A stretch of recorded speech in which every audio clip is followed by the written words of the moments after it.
Is okay? Can you hear us okay at the back? Can you hear us okay? You want a little bit more volume? We're okay now. Great.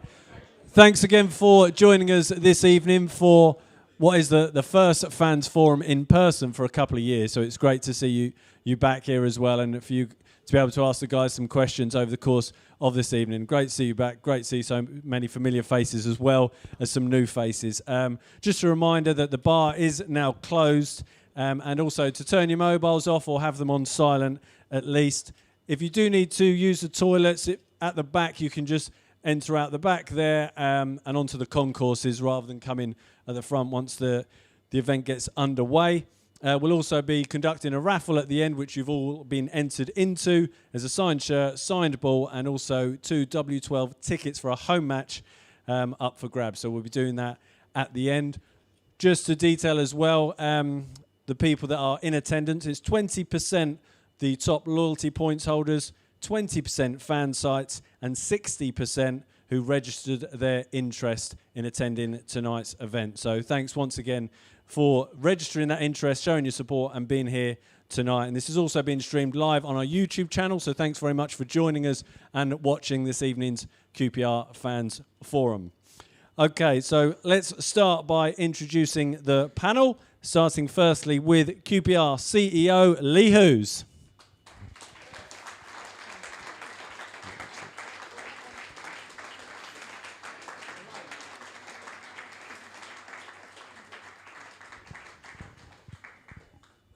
Still applauding the CEO. This is unbelievable. Okay, next up, QPR's Director of Football, Les Ferdinand.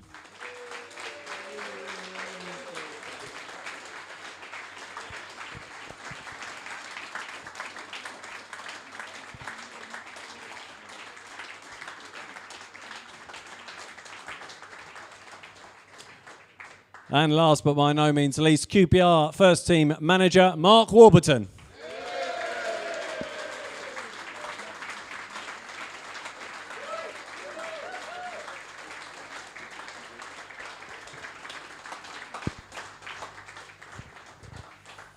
League table must look good for that sort of applause. Okay.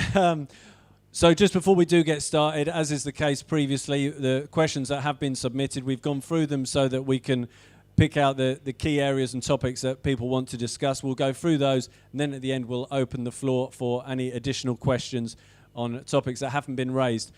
Due to the COVID challenges, we're doing as best we can to be COVID compliant, or certainly very mindful of COVID challenges. So if you do have a question to ask this evening, we've got a microphone stand at the back there, so you just make your way to the back and you can ask the question. The microphone will be sanitized after each use. So if you do have a question, just stand over there towards the back and then we can ask the question that way. That'd be great. And as mentioned before, if you can only use the microphone for questions, because while people in the room can hear, if you ask a question directly, people watching on the stream won't be able to hear the question and potentially not understand the relevance of the answer to it. So that would be great.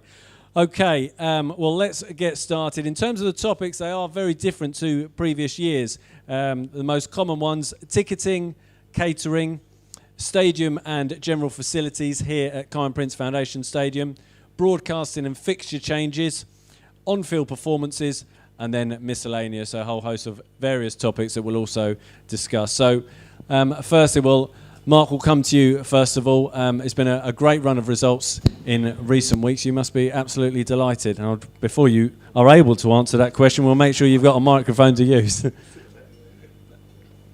Yeah, very pleasing.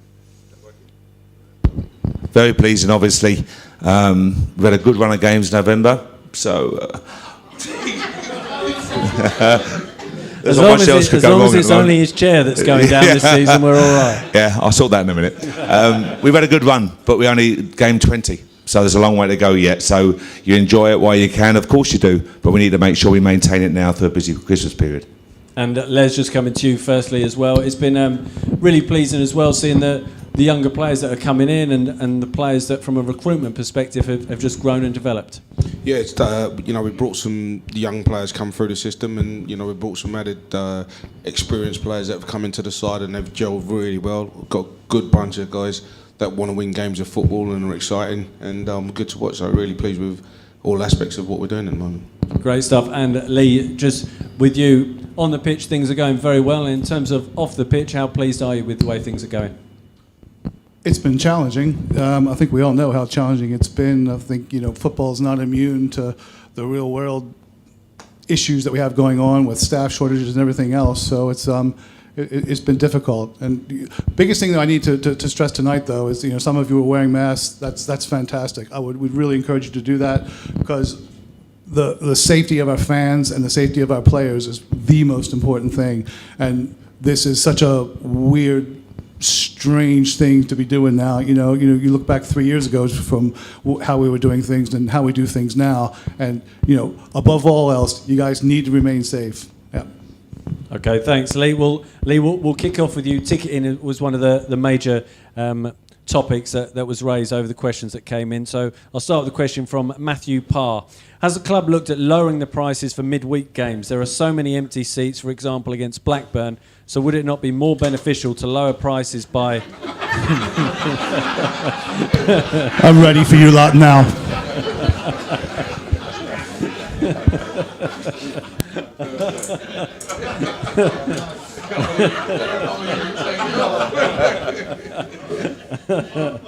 I wasn't expecting that way, were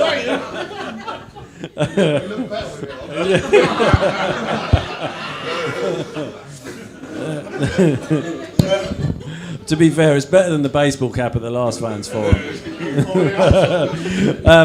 Going back to the question, there are so many empty seats, for example, against Blackburn. So would it not be more beneficial to lower prices by £5 and tempt more people in? The extra tickets sold should cover the drop in prices, plus extra income from match day sales, food, drinks, etc.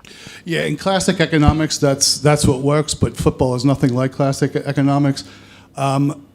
Midweek games it's a lot more about who you're playing in the opposition. Case in point, Sunderland in the fourth round of the cup. We played them a few years ago. They were Premier League side. We charged £6.70 per ticket. We had 1,000 people less for that midweek game than we had here, even though we were charging almost 4 times the amount.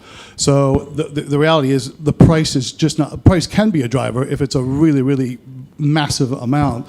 But the reality is you will not get that many extra people in. But a fiver is not going to dictate someone's behavior if they're going to come to a football game or not. So, it's other factors that do that. And I know that logic tells you for every pound you drop, you should be able to add more people. But it just doesn't work that way. Okay, a question from Alan Dyer. What has gone wrong with ticketing this season and what is being done to address it? When can we expect a more efficient and reliable online ticketing system? Well, I'm not sure whether you mean online or whether it was the access control that was the problem. The online system, I'm not aware that there are that many problems with it. That's been something that's been going on for quite some time. However, we had some issues with the access control. We put in a new system. It was actually 2020, but obviously there was nobody here to test it. We tested it, as much as we could. Then we had the 2 games where we were allowed 2,500 people in, so we used that. It was just fine. We then had the 2 pre-seasons this year with 7,000 people for Leicester, and I think it was about 10,500 people from Manchester United. Worked fine. First game of the system. I would have liked to have had more help out there, because always with these things, it's about any change. People need help in terms of guiding them through it.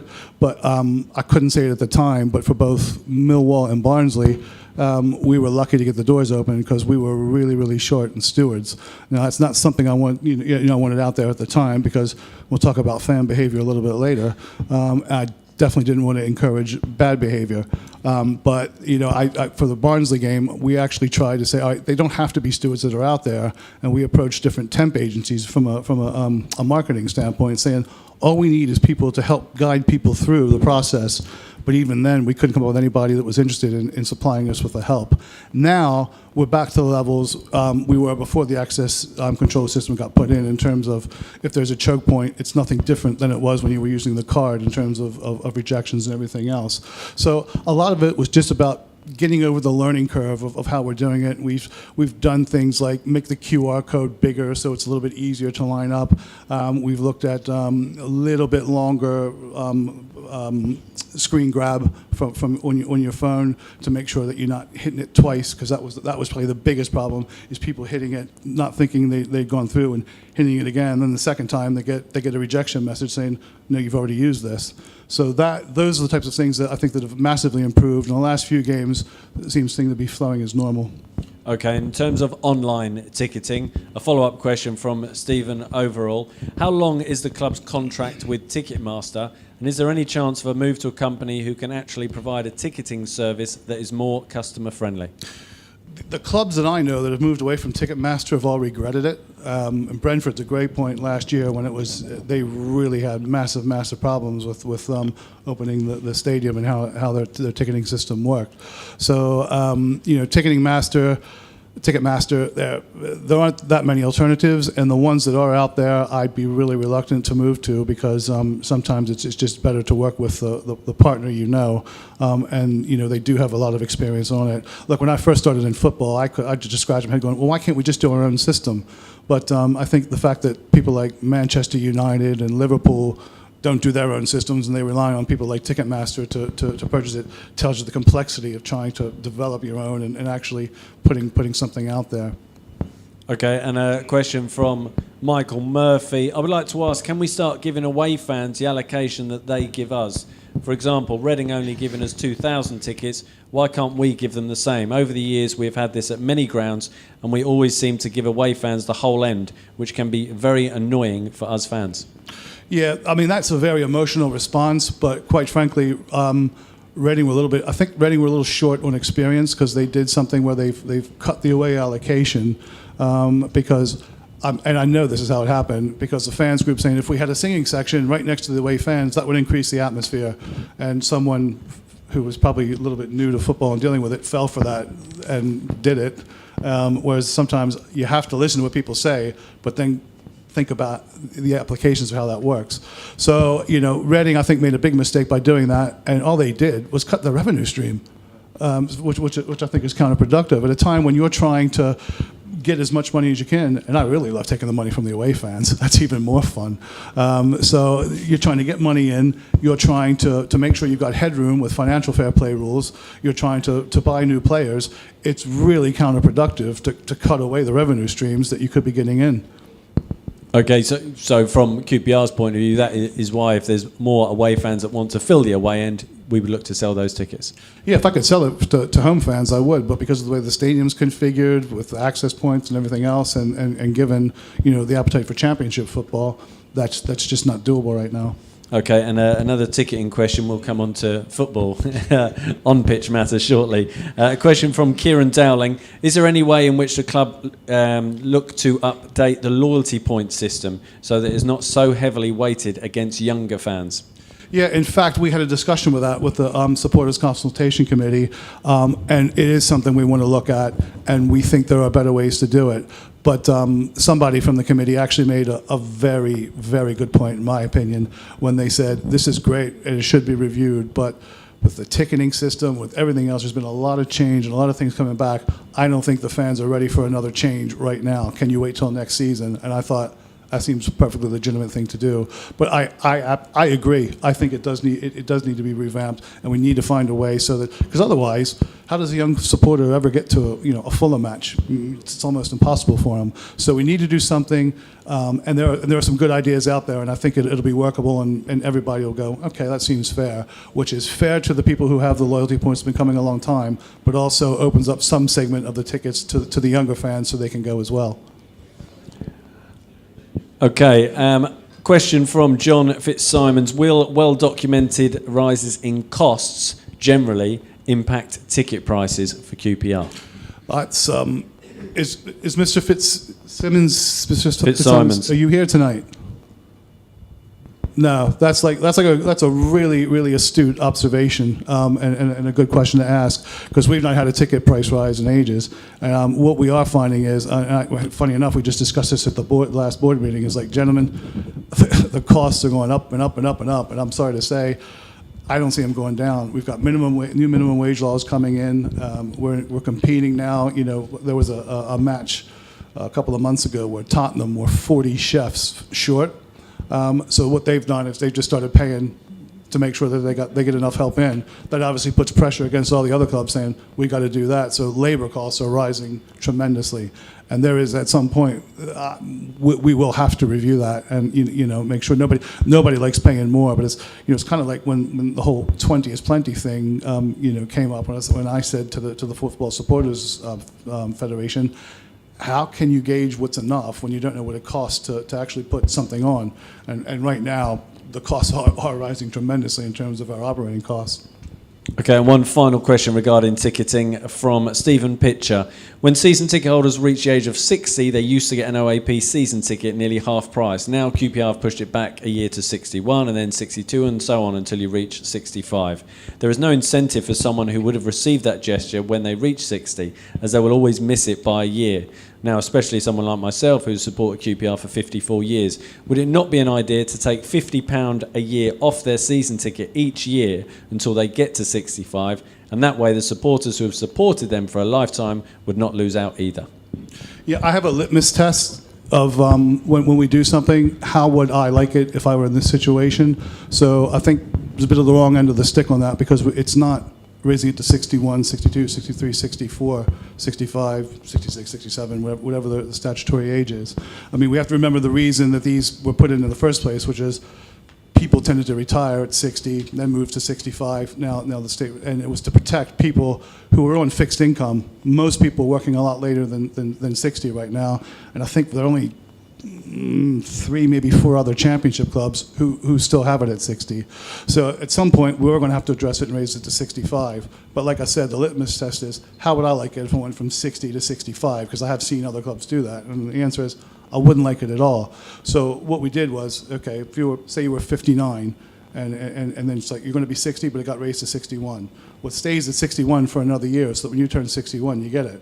Then the following year it goes to 62. So then if you were going to be 62, 61, it's like, oh, damn, I missed it. Then the following year you turn 62, then you get it. So you always do get a chance to catch up. I think you would have, when we calculated, because we announced this years ago, about, you know, to give everybody a fair warning, you would have had to been like, I think 53 or 54 for you to not get it until you're 65. And it might have even been a little bit younger than that.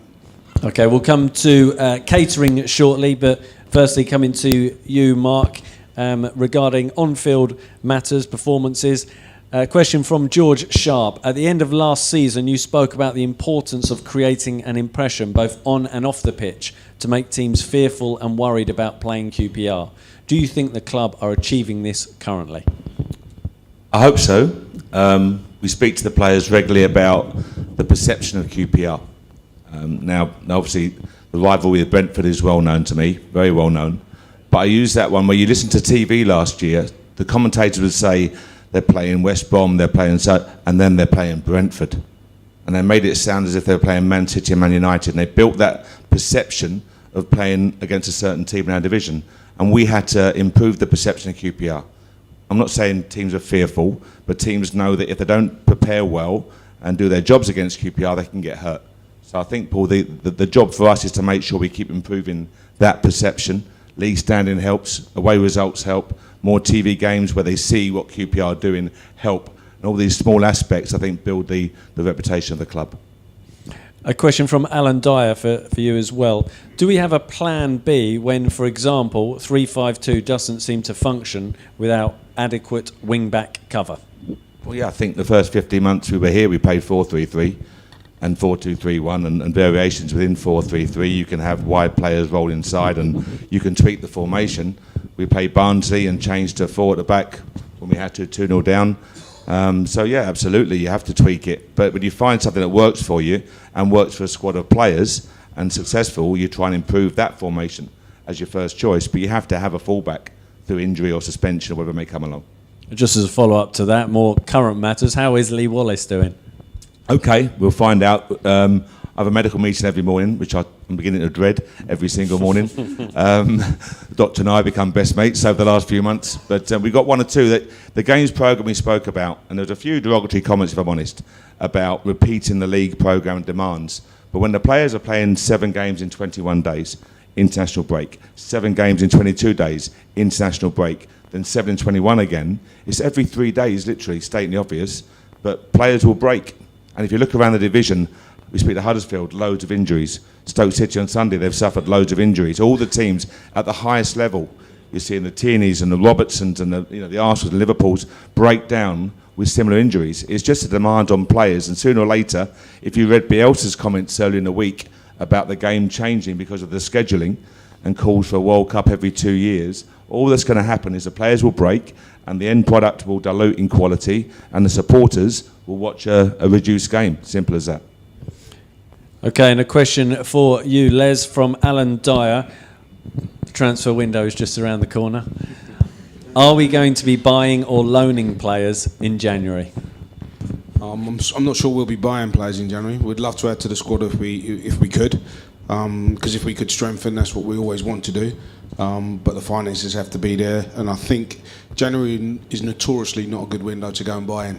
So if there was anything we're going to do, it's I would imagine we're going to loan. Okay, and a follow-up question for you, Les. Have the club adopted Brentford's Moneyball scouting method? And could the club explain in more depth what they are looking for doing regarding scouting players? I think, no, we haven't. Well, if you look, someone sent me a thing the other day. I looked at how much Fulham had spent, how much West Brom and the teams and Bournemouth had spent, and how much we'd spent. And I think that tells you in itself. It's always been about trying to recruit for less money and improve what comes in through the door. And I think we've done that pretty well. Mark and the team have done an exceptional job with the players that we brought in, and we've improved them, and we've got some good assets in the team. And that's the way for us to move forward. It's not the Moneyball adaptation, but it's our own version of what we have to do. Okay, great stuff. We'll turn to catering now. Coming to you, Lee. I'll read this out verbatim. Was there a reason why you said catering and then we're coming to you, Lee? He's seen you at the buffet, hasn't he? Why do the bars and food kiosks at the stadium always seem to be understaffed? Surely for a revenue-focused operation like ours, we should be doing all we can to accept any money that people are trying to spend. Queues are huge, so paying for one more person per kiosk would generate far more income than the wage of that one person. Against Millwall, for example, I left to get a drink 10 minutes before half-time and got one as the players were coming back out again. 2 people on the bar and queues are back to the stairs. At £5 a can, you only need to sell an extra 3 to make the money back. So I don't see why this hasn't been done already. Likewise with the mobile drinks that we had in the Premier League, why not bring those back? Yeah, like I said, we've had tremendous staffing problems, and we've got Craig here tonight from Elior, who are our caterers. In fact, I think, no, you might not do Tottenham, so I'll leave it out. But we've talked about the staff shortages there. That's one major issue that we're facing right now. And I know there was a game a couple of weeks ago where we were literally one person short per kiosk because we were 23 people short. We've got 24 kiosks. So, I have to say, Elior, public catering, I know, has always been a problem, and it does present its challenges. In fairness, Elior have tried to work very, very hard with us to try and solve the problems. I appreciate you coming here tonight to actually, Okay, so we'll give a nice round of applause for Craig Stewart, who's the UK MD of Stadia for Elior, who are our catering suppliers. Good evening, ladies and gentlemen, and thank you very much indeed for inviting us along this evening.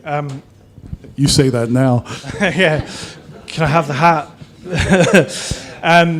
First of all, I'm not going to hide behind where we are at the moment as an industry, and particularly within football stadiums. We absolutely have struggled to deliver match days, and there's a number of reasons from that. And as Lee mentioned, around people and stewards, etc., everything that comes together, catering staff are no different. To put it into perspective, currently for the games we've got a number of contracts throughout the UK, and we're having to bus staff from as far away as Birmingham to facilitate the demand in the stadium here just now. And whilst we come back from the pandemic and back into stadiums again, purchasing patterns are completely different to what they used to be. People are spending a lot more, people are eating a lot more, people are drinking a lot more, and currently we are serving 20% more than we did pre-pandemic levels. One of the other main points is the supply chain. and we've had horrendous problems in the background trying to get food to the stadium, where there's a crisis just now. Bovril, there's no Bovril in the UK, and the reason there's no Bovril in the UK is because they can't supply the demand as quick as they can. So we're having again to go out to other suppliers, etc., to get that on site. We absolutely understand the frustration standing in the queue, watching the members of staff serve slowly and ultimately potentially missing parts of the game. We of course, are up against it. We don't want any spectator to come here and the customer experience be impacted because of poor service. What we have got is, you look at pre-pandemic levels to where we are now, we only had 20% of our staff returning. We lost 80% of our staff. If you look at the catering industry in general, and more importantly within London, 80% of people working in our industry were from overseas. And looking at that 80%, the majority of them all went home, and you're lucky if 10% of them have returned. So there is a huge shortage, and you only look at McDonald's, for example, recently, who have operated in a 40-50% menu capacity. Supermarkets are restricting, etc., etc., and all these things, of course, are impacting us. We ultimately have got to a stage where we were trying to get to, match by match and make sure we could facilitate the service. We're now in a position where we're hoping in January that's going to very quickly change. Everybody that's out working in retail, etc., is in short-term contracts, and you only need to read in the news about what Amazon are paying staff, etc., etc. The facts are, we offer 23 days work a year, 5-hour shifts, and we're never going to attract staff unless there's added incentive to work elsewhere. And that's something we really work hard with in the club, to try and attract people to come here, and using us as a company that's represented worldwide to try and bring people in and offer them careers in our industry. We have listened to your feedback. We haven't been able to react to it as quick as we possibly can, and for that I'm genuinely really sorry, but I've got to be honest in making sure that we can facilitate what we can. Moving forward, we absolutely will be looking at what we're doing, and we are speaking to the club just now about really bringing to life the food operation here. There is investment required. There's no secret there that it's an old stadium and the kiosks are the exact same. We will be looking at different food options and bringing them into the stadium.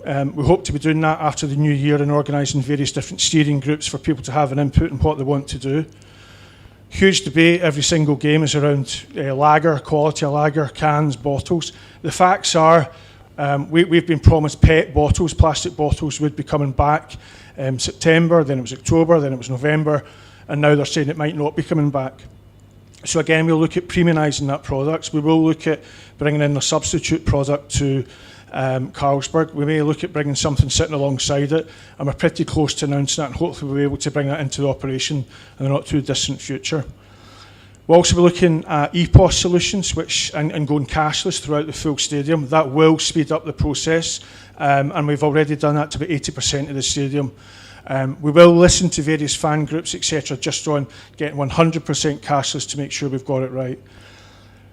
We know where we are. We know where we need to get to. Bear with us. We're here to speak to you. We want to make it better, but we are going through a real difficult time, like everybody else, to try and facilitate that. So you're still experiencing significant staff shortages, right? Yeah. Because this came up during the Supporters Consultation Committee meeting, and somebody said, "Oh, actually, I know somebody that's looking for a part-time job, and that would be it." And I think they applied and they got the job. So right now there's a huge, not just the audience here, but the audience that's being broadcast to. So if you've got sons, daughters, nieces, nephews who say, "Get out there and get a part-time job." It's 5-hour jobs. You can still go to school. You can still go to university. You can do still whatever you want, but it's only 5 hours every 2 weeks. I apply because it's an open goal right now. Yeah, absolutely. We're not fussy just in how we can recruit our staff. If I'm perfectly honest, I'll be sitting up the back. I've got application forms there. Please come and join us. No, but joking apart, absolutely. That's not the point I was trying to make. Yeah. But. No, but absolutely, we welcome anybody at all that wants to come and join the operation, and we'll welcome that with open arms. Put your hands together for Craig. Thanks very much for coming along this evening.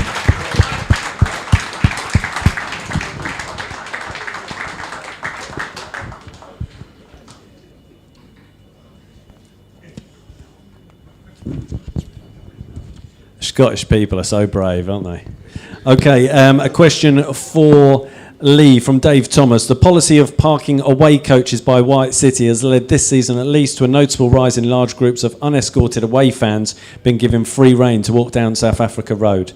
This has given rise to some very derogatory chants, which is unpleasant and intimidating to QPR fans making their way in the same direction.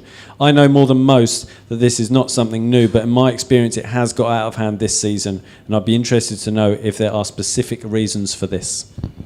I 100% agree with you, Dave. Can we park that question, though, because it's something I want to come back to at the end.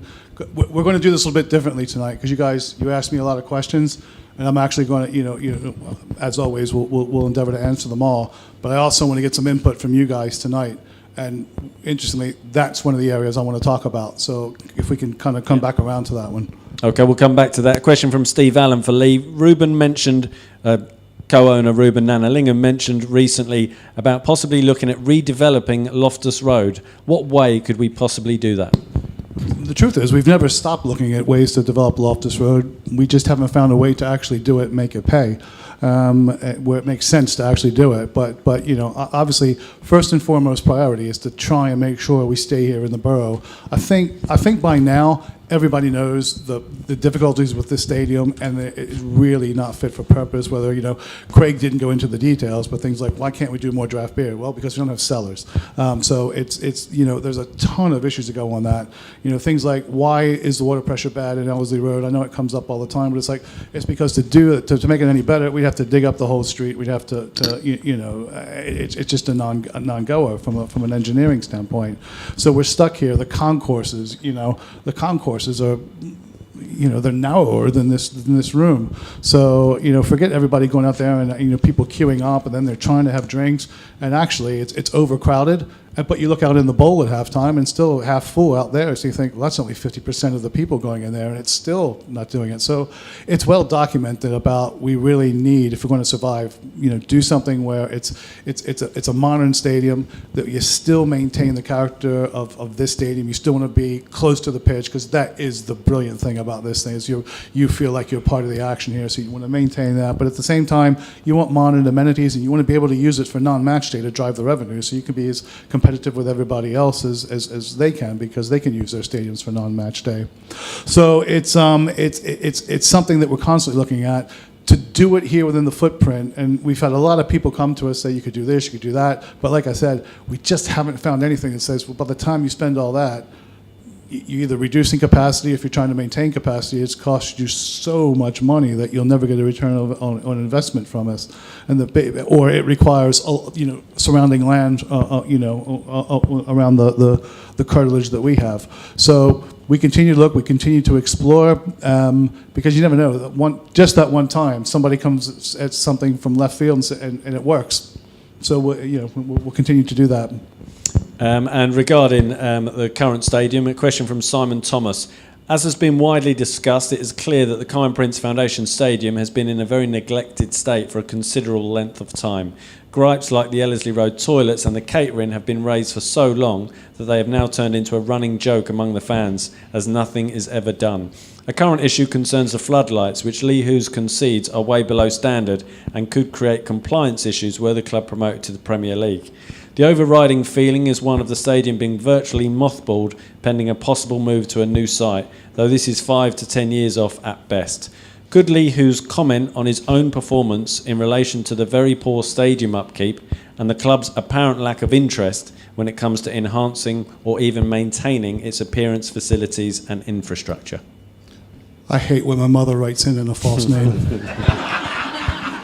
I don't think he's a big fan of mine. That sounds more like a vent than a question. But go on, what's his name? Simon Thomas. Mr. Tom. He's not here tonight, is he?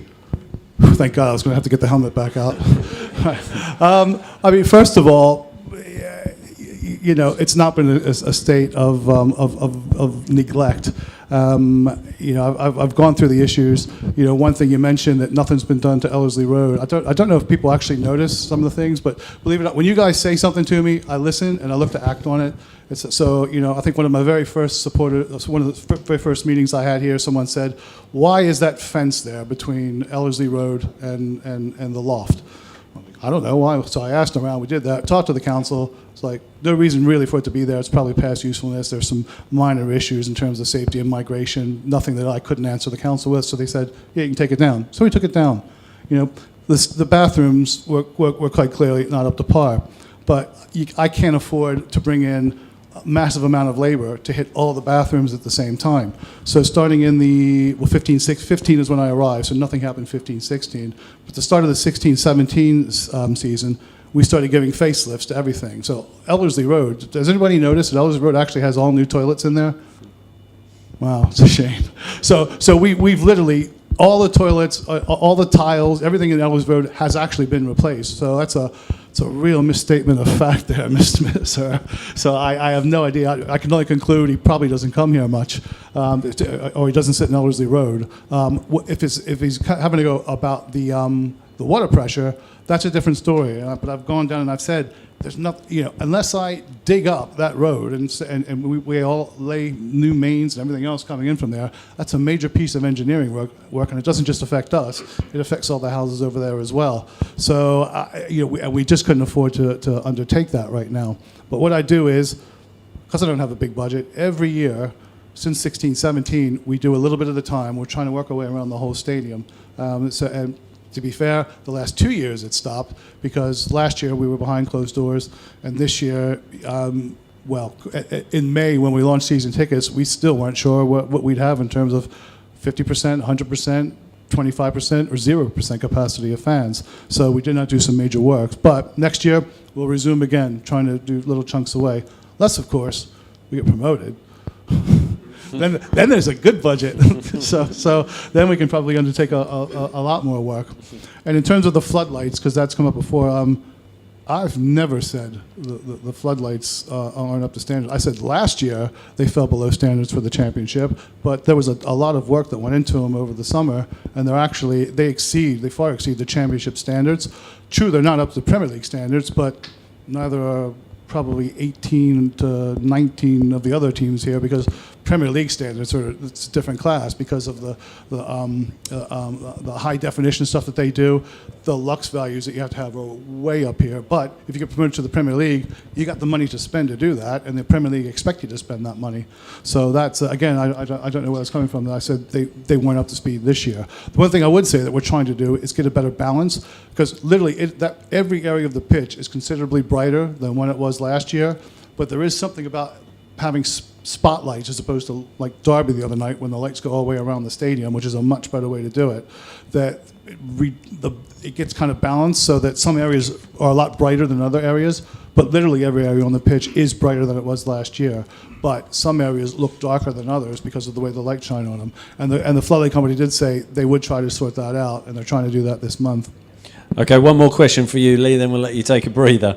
A question from Gary Munn. We hear a lot about the Stan Bowles stand. Might this happen? Might other Ars heroes be recognised in a similar manner too? I knew that question would come up. You all knew that question would come up too.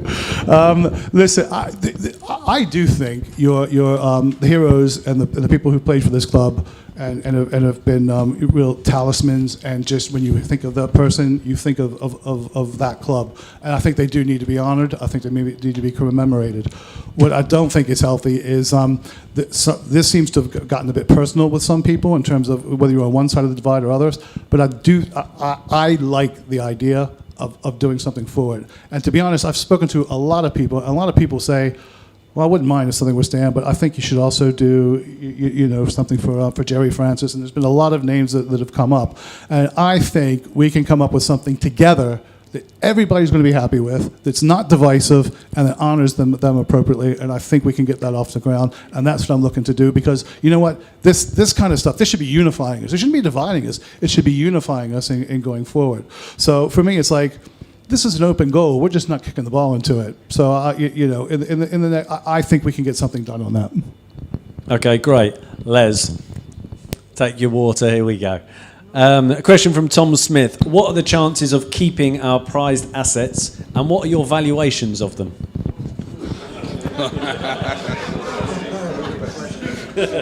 if you thought Lee went on for a long time there, I could be going on for absolutely ages here with what I think the values are worth. Obviously, we want to keep our prize assets, but when offers come into the club, it's not down to me to say yes, we accept it or we don't. It's something that I have to put to the board, and I don't want to sell him. I didn't want to sell Eze. Because I felt with Eze in the side this season we'd have a better chance of getting promoted, but the money was too good for us to turn down. So the situation is, if the right offer comes in for a player, we have to sell, but it has to be the right offer. So in terms of having to sell, it would be on QPR's terms in effect. Yeah, well, we'd have to say that. It wouldn't be that they make an offer and we just go, yeah, no, we're accepting that. We'd have to feel that was the right offer for that player. Okay, and at the other end of the spectrum, any areas you're looking to strengthen should the opportunity arise in the upcoming transfer window? I think that's a question for the manager, isn't it, really? I think as a club, we've got to be looking to add quality and value where we can. That's key. So if the right player becomes available that works for Les and the board in terms of the financial side, then we'd be foolish not to move. But it's got to add value. There's lots of shouts of player A, player B, player C. If they're not better than what we've got, what are we doing? If the young players coming through, they're good enough, have opportunity. They've got to be good enough. It's all this romantic, pay the young player. They've got to be good enough to make QPR better and achieve our goals. So if the right players are available in the market, we move. If the young ones are coming through and they're good enough, we move. But they've got to add value to what we do. And as a follow-up to that from Aaron Reynolds, do you think we have a squad strong enough for the playoffs? I think we have a very talented squad that we hope is developing week on week, month on month.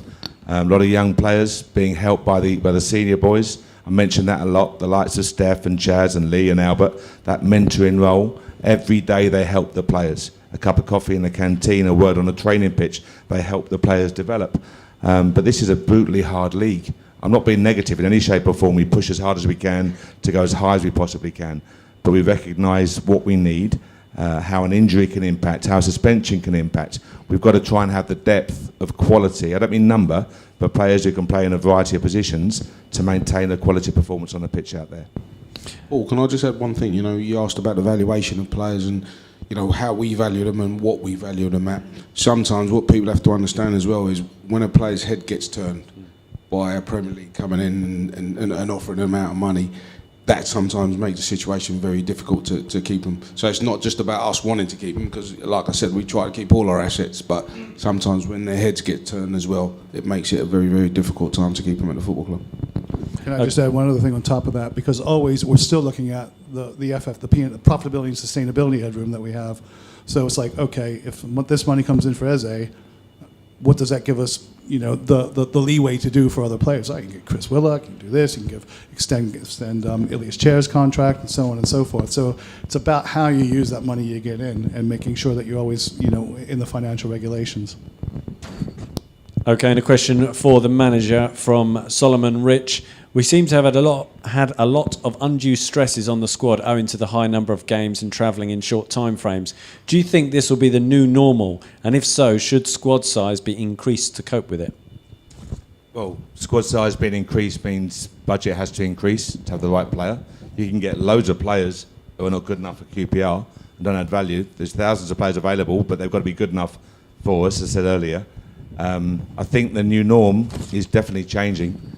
The international breaks, what happens with the Qatar World Cup, how that impacts fixtures, seasons starting earlier, for example. Progress in cups makes it difficult in terms of scheduling. So I think our players have to be more robust and start to adapt into a more intense fixture schedule, for sure. I wouldn't worry about cup runs with that linesman. Question from Steve Borovac. If we don't get promoted, what are the plans to ensure that we do get promoted next season and that this season's campaign is part of a concerted promotion push and not simply a one-season wonder? I don't know who wants to take that question. I think we're always trying to build, and we have been for many years, to try and get a squad that's capable of challenging. And the first year that you challenge, you if it doesn't quite work out, you hope to go again the following year. You know, that's a question that I'd have to put to Lee and the board and everybody else and say, look, you know, we've got this close, can we go again? Let's hope we get there without having to do that. But, you know, we're always trying to build and trying to strengthen and make the team the best we possibly can. Okay, question for the manager. How much does the tremendous away support this year mean to you and the team? I know we appreciate when the team comes over and claps us, win, lose or draw at the end. Is that important to you as the manager? That's from Steve Webb. I hope very much. Every chance I get, programme notes, media, we always mention the away support. It's been outstanding from the first game away. I look at Hull, I think of Middlesbrough. On the Wednesday night, the fantastic support we got. The other night at Derby, 900 plus fans were there to the end. Our job as a group of players and staff is to make sure you enjoy the away days. That's stating the obvious. You enjoy that by seeing a team commit 100% to perform to a good level that you enjoy watching. Of course, we hope they'll win. That's the obvious thing. But the support has been magnificent. I hope you always see us at every single opportunity. Thank you for that support. It's a very genuine thank you. Okay, and a question for the manager again. You have done a brilliant job. You can sense the but, can't you? But's the most important word here. You've done a brilliant job, but what is the plan to improve our defensive record, as currently second best in the table for goals scored and yet fourth worst for conceding goals? In Jacqueline Rich's defence, that was a couple of weeks ago this question was submitted. We now got the fourth best for goals scored and 10th worst for conceding. What's the question? What's the plan? What is the plan to improve our defensive record? We work hard every day on the training pitch in terms of cohesion and work as a unit. We defend as a team. To have a go at defenders, for me, is futile. We defend from the front. The first line of pressure is Charlie or Lyndon or Andre Gray. Then Christie Willock, Elias Chair, then our wing-backs. So we defend from the front, we attack from the back. You know, someone said to me the other day about this and said, well, why can't our defenders do A, B and C? We ask our defenders to play and get the ball and be brave and take it in tight areas and make good decisions. And if they do that, and they're superb at doing it, and they're good on the goals, and then they're also outstanding defensively, they wouldn't be in a championship. They'd be 50 million quid and they'd be in the top of the Premier League. They'd be John Stones. That's I'm not being rude in any shape or form, but the fact of the matter is our players are asked to be really brave and get on the ball and try and play the game in an attractive way. We could put 10 behind the ball, be hard to break down and try and nick a set piece. But I'm sure, I certainly wouldn't want to watch it. I'm sure you wouldn't either. So it's about getting the balance right. Of course, you want to, every goal we concede, you have to analyse it. What do we do wrong? What can we do better? But I hope very much over the course of the season we can keep improving that record, Paul, and getting the top half of the defensive table. Okay, Lee, coming back to you. How far are QPR prepared to move away from W12 if a site for a new stadium can't be found nearby? We haven't made any geographic area of how far we'd be looking to move. So, because the first priority is stay here. Second priority would be stay as close here as possible to the borough. That's really about as far as I can go on that one. We're not moving to like Milton Keynes or anything, so don't worry about that. Okay. A question from Frank Kinner. What is the club's stance on allowing alcohol to be consumed in the seated areas? Up until about a month ago, I would have been very much in favour of it. But again, we'll come back to this at the end. The deterioration in some of the behaviour of people make me think, I don't know if I want you drinking, during the entire match. And it's a real issue for me, and one where I'm still considering it. But like I said, up until about a month ago, I would have thought it's absolutely sensible to be able to have a drink in view of the pitch. But I have to confess, I do have second thoughts right now. Okay, and the fan behaviour message is something you want to discuss at the end. Another question regarding a new stadium. How are negotiations with the council progressing regarding Lympha Christie Stadium? If it becomes clear that we can't acquire the stadium, will we then look out of the borough for that alternative site? Yeah, obviously, again, first priority, try to stay here, trying to work with the council. We've got some meetings coming up, so that's good. One of the things I think is we should just get on with it and try and do things and not do it in the public eye. Sometimes things get out of hand in the public eye, and then you have to respond. So I just think just keep it calm. the council have a lot on their plate right now as well, with COVID and everything else that's going on, with the potential of a new variant coming in and cases going up and wintertime coming. So, I think we just need to take this one step at a time with the council. Okay, and regarding the current stadium, when will the Kiyan Prince Foundation Stadium revert to the name of Loftus Road? That's something we'll be in discussions with. I need to talk to Mark Prince about that. The whole purpose of this was really to give him that exposure, which is what a naming rights is supposed to be all about. I think that's worked out pretty well for him, and that I'm not sure how he tops getting Kiyan into the FIFA. Posthumously as the only player to ever do that. I mean, that's about as good a recognition you can get. And I think, well, you told me the figures the other day of how many billion people. 3.1 billion people have seen that and taken part in that. So that is a massive exposure, and really, really pleased for Mark on that. Okay, let's move to broadcasting, fixture changes and kick-off times. Lee, firstly to you, does the club have any say in the short notice given regarding changes in fixtures to accommodate Sky Sports? And if so, do they consider it fair for fans to travel over the country at unacceptable times? From Adrian Cummings. Well, the short answer is no. We have no say. Well, first of all, the timing is fixed. They tell you at least 6 weeks in advance. It should be here this until you get to the end of the season when they announce it quicker. But no team I've ever worked for has been picked this many times. We're at 11, and we're only in getting to the January picks, and it's a lot of things. We've discussed this because it's disruptive for the fans. It's disruptive from a football standpoint, from a sports science standpoint. Don't like it at all. It's just completely over the top. That game that got moved from the 26th to the 27th against Bournemouth is an absolute killer when it comes to African Cup of Nations. I mean, that one day makes a hell of a lot of difference in terms of player availability, and it's just. I've made my representations to the league. How am I supposed to be developing a young fan base when if you're moving all the games to the midweek and times when the young fans can't come? I need to try to minimize that. So it's the league are well aware of our stance on it. Having said all that, we're not the first club that have jumped up and down about it. I can remember a couple of years ago, Leeds having the same thing, saying we're never on. I can't remember the last time we played a 3 o'clock. We had a 3 o'clock kickoff. Constantly changing. Leeds didn't fare very well, so the standard response is, look, we have a contract. The central payments you get form part of that contract, and this is a key part of the deal, and we have to do it. But we'll keep protesting every time it does. Every once in a while is one thing, but wow, when you look at how many times we've had, it's quite a lot. The club get paid 75 grand for each TV pick, but how much are other revenue streams impacted, and is it to the point that the value of the TV money isn't worthwhile? Well, so away you're making 75K, which is it's better than a kick in the teeth, but it's not a massive amount of money.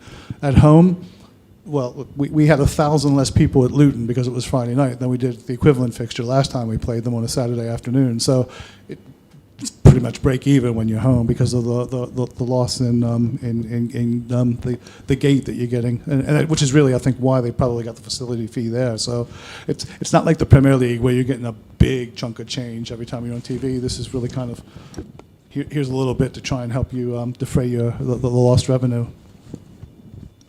Okay, and a question from Peter Ham regarding COVID-19. As COVID cases are rising day by day, will the club have to ask for proof of vaccination? This is going to be a government decision. I can't even begin to guess what the government's going to tell us will be the next steps. All I can say is we have to be flexible and ready for anything. Okay, and just a couple more from this side, and then we'll open to the floor. Just regarding the bond, the 3% QPR cash from the QPR bond can be used towards match day tickets, but not towards season tickets. Why is that? That was a decision that was made very early on and explained during the whole bond process. It was about giving a fair rate of return without absolutely shooting ourselves in the foot when it comes to the various revenue streams that we do get in. The fact that the bond was oversubscribed and we capped we had our maximum cap under FCA rules at 6.8 million. tells you the popularity of it. So it wasn't, if I would say if putting money towards your season ticket was the primary driver for buying a bond, that was definitely not the bond for you. It was about the 5% interest that you were going to get. Everything else was just kind of icing on the cake. Okay, if you do have a question, if you just want to make your way over to the microphone, a question from Julie Hampton. What can be done for the disabled supporters? That's a very broad question. I'm not sure. Is Julie here? There we are, right in front. Yeah. Do you want to maybe elaborate a little bit on that one? Because if it's facilities, obviously we've got problems with facilities all the way around the club. Not for whether it's disabled, whether it's everybody else, and everybody's kind of in the same boat. I'm not really sure if there's anything specific you had in mind.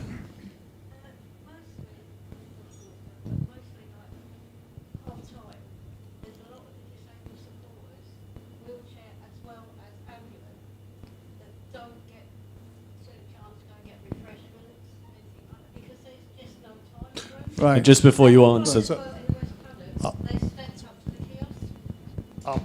I'll summarize the question. The question is more about what could we do to provide additional service in terms of allowing them to get concessions. So we're not people that say, so someone asks me a question and I say, we look at it, and then we don't look at it. We look at it. So that's the kind of stuff that I know we have, stewards like Tom who are great and go back, ferry things back and forth. I can check out the amount and see how many stewards we actually have doing that. But, again, like I've said before, from a stewarding standpoint, I'm already struggling with trying to get enough in just to open the doors. So it's a staffing issue. So I don't know whether it's something that's just occurred this year or whether past years. Okay. So it's something we can look at and see what can we do to enhance the stewarding operation. Because again, with something like that, somebody doesn't have to be a safety steward to do that. I'm sure, we could probably advertise for someone that just literally is more catering related than they are about being a safety steward. Okay, great. Thanks, Julie. And questions from the floor?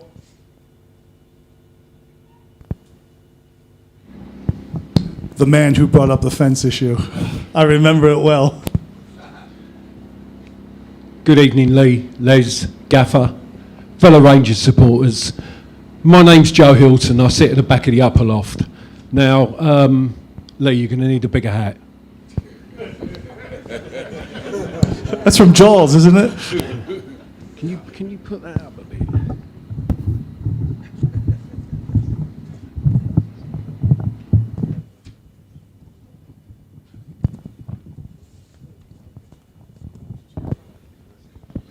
Sorted.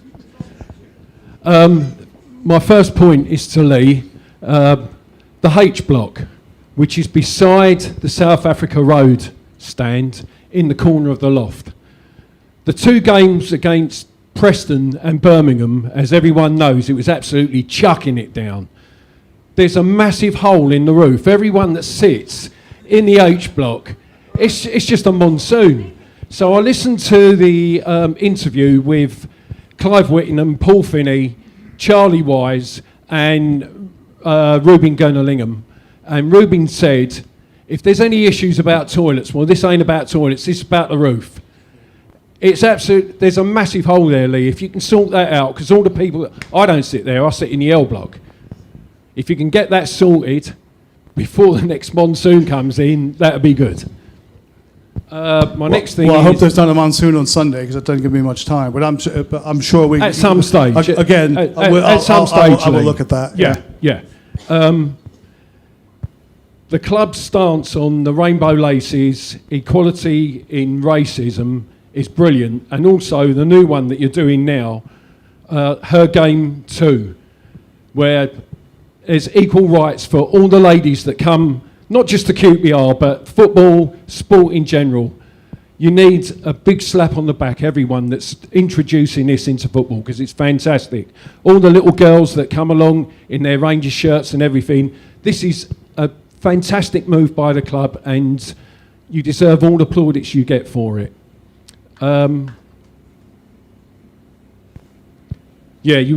last thing is the Forever Ours. Now, Where I sit in the upper loft, there is no sound on the speakers, can't hear a thing. And I found out from fellow Rangers supporters in the lower loft that it's exactly the same. So when the Forever R's come out, the two recent ones, Paddy and Phil Parks, got no idea what they've said. So if you can get it onto the QPR website for maybe the next day or during the week, so we can actually hear what our heroes have said, that would be a brilliant move. That is a brilliant idea. Thank you. Thanks very much. Thank you, Gaffer, for the football that we're playing now. It's orgasmic. Thank you very much.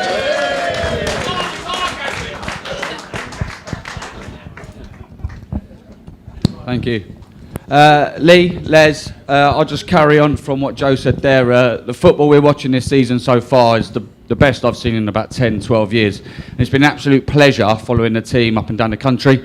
I said something on social media the other day about how good it is to see the players at the end of every game coming over, and I feel like there's a real bond between the fans and players at the moment, and that comes from you. And the fans are really buying into it. So I'd like to start off by just saying it's an absolute pleasure watching your team. So thank you for that. I feel like we've got a range. Thank you very much.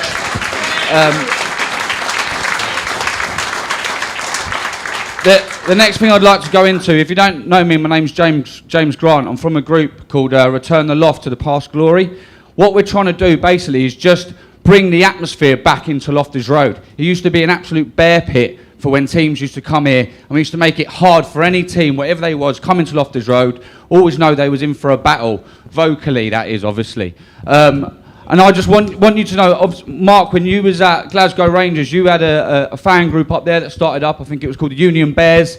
I know it's happened at Palace, Watford, Newcastle have done it, obviously Liverpool with the front runners with it, and that's the same thing we're trying to do at Loftus Road, is get that like we had 10 under in Holloway, Les, when you was playing down here. When I remember as a kid, Loftus Road was an absolute fortress, and I just think we've lost that a little bit. And I know, speaking to people on the streets and in the pubs, that's the main thing we'd like to get back, and that's what we're trying to do in this fan group. And I'd just like to put it to you that if we was to get, let's say, the lower loft and get it how we want it, and we could get this fan culture going within there and make it inclusive to anyone that wants to join us, please come. We're not saying it's just for a select group. We want as many people to join us and make Rangers for everyone, which it is. It's a community club, which why we all love the club, and get it going. And I just want, my question is to you, Mark, is how good is that for the players on the pitch when you have an atmosphere that is 110% behind the team, whatever it is? All I remember is, as a young boy, 14, 15, watching the great team of 76.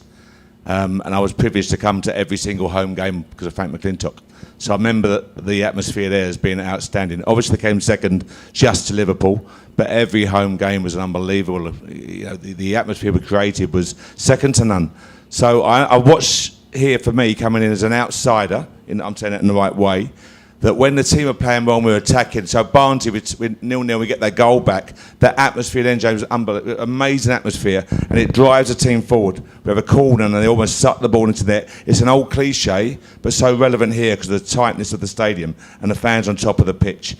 So it means so much to the fans. Les will tell you, as a top player, that you need that. You know, there's moments in the game when you're under pressure or things aren't going right, a couple of loose passes, and you need the fans behind you. And this season, for me, has been noticeably different. The fans have been there. We've gone 1-0 down, 2 down to Barnsley, and they've never lost hope, never lost support for the team. I can't tell you the right words how important it is for the players, especially the young players, to be galvanised by that. I hope very much they've galvanised you in the way they play, but you've absolutely galvanised them with that support. So anything we can do from a playing side to help that initiative, just let us know. Yeah, so then carrying on from that, if we was to say get the lower loft, which is 1,500 people in there, and everyone's behind the team in the right way, that's got to be worth to the players on the pitch at least 3, 6, 9 points a season. We're driving you on, like it happened at Palace with the Homesdale Fanatics, it happened at Glasgow Rangers. I remember going to Selhurst Park before they had the Homesdale Fanatics, and it was dead. It was like a library. You go there now, we went to Blackpool the other night, on a Saturday night. How good was the home atmosphere up there? And that can only be a benefit to the players on the pitch. So that's what we're looking to achieve, and we hope as many people can join us as possible. Yeah, as I say, anything we can do. Les will tell you from a playing perspective, I never played at that level. But from a playing perspective, I'm sure it's a huge benefit to you. And we have to, as I say, if we can play the game the right way, get the right results, of course it galvanises the fan base. But the role you can play is essential. Thank you. Thanks very much.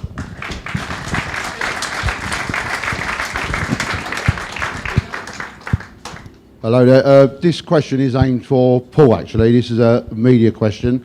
As a follower of the under-18s, 23s and the women's team, I find some of the coverage of their games upcoming is poor, to say the least.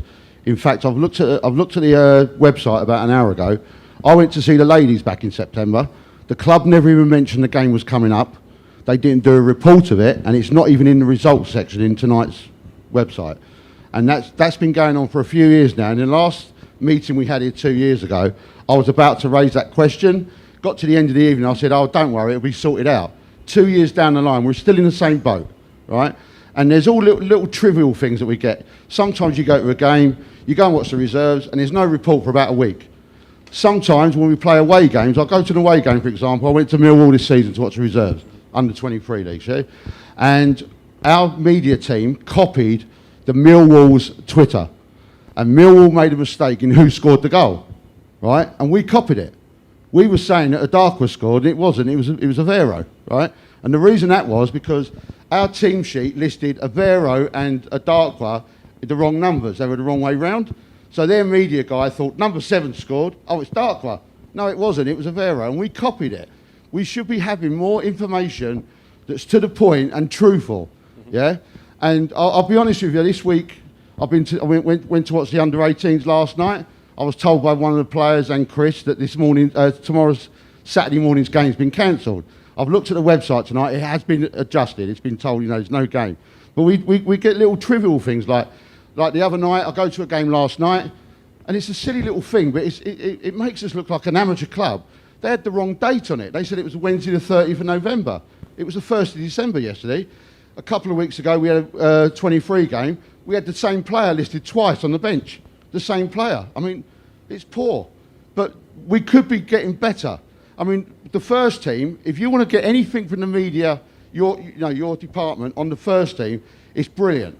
But when you're watching the academy teams, and the ladies in particular, it can be better, much better. And it needs to improve. Because I think it's a bad reflection on our media group and the club as a whole. Can I have that hat? But just in answer to that, the points you raise are valid. If there are situations like that, then they're not good enough.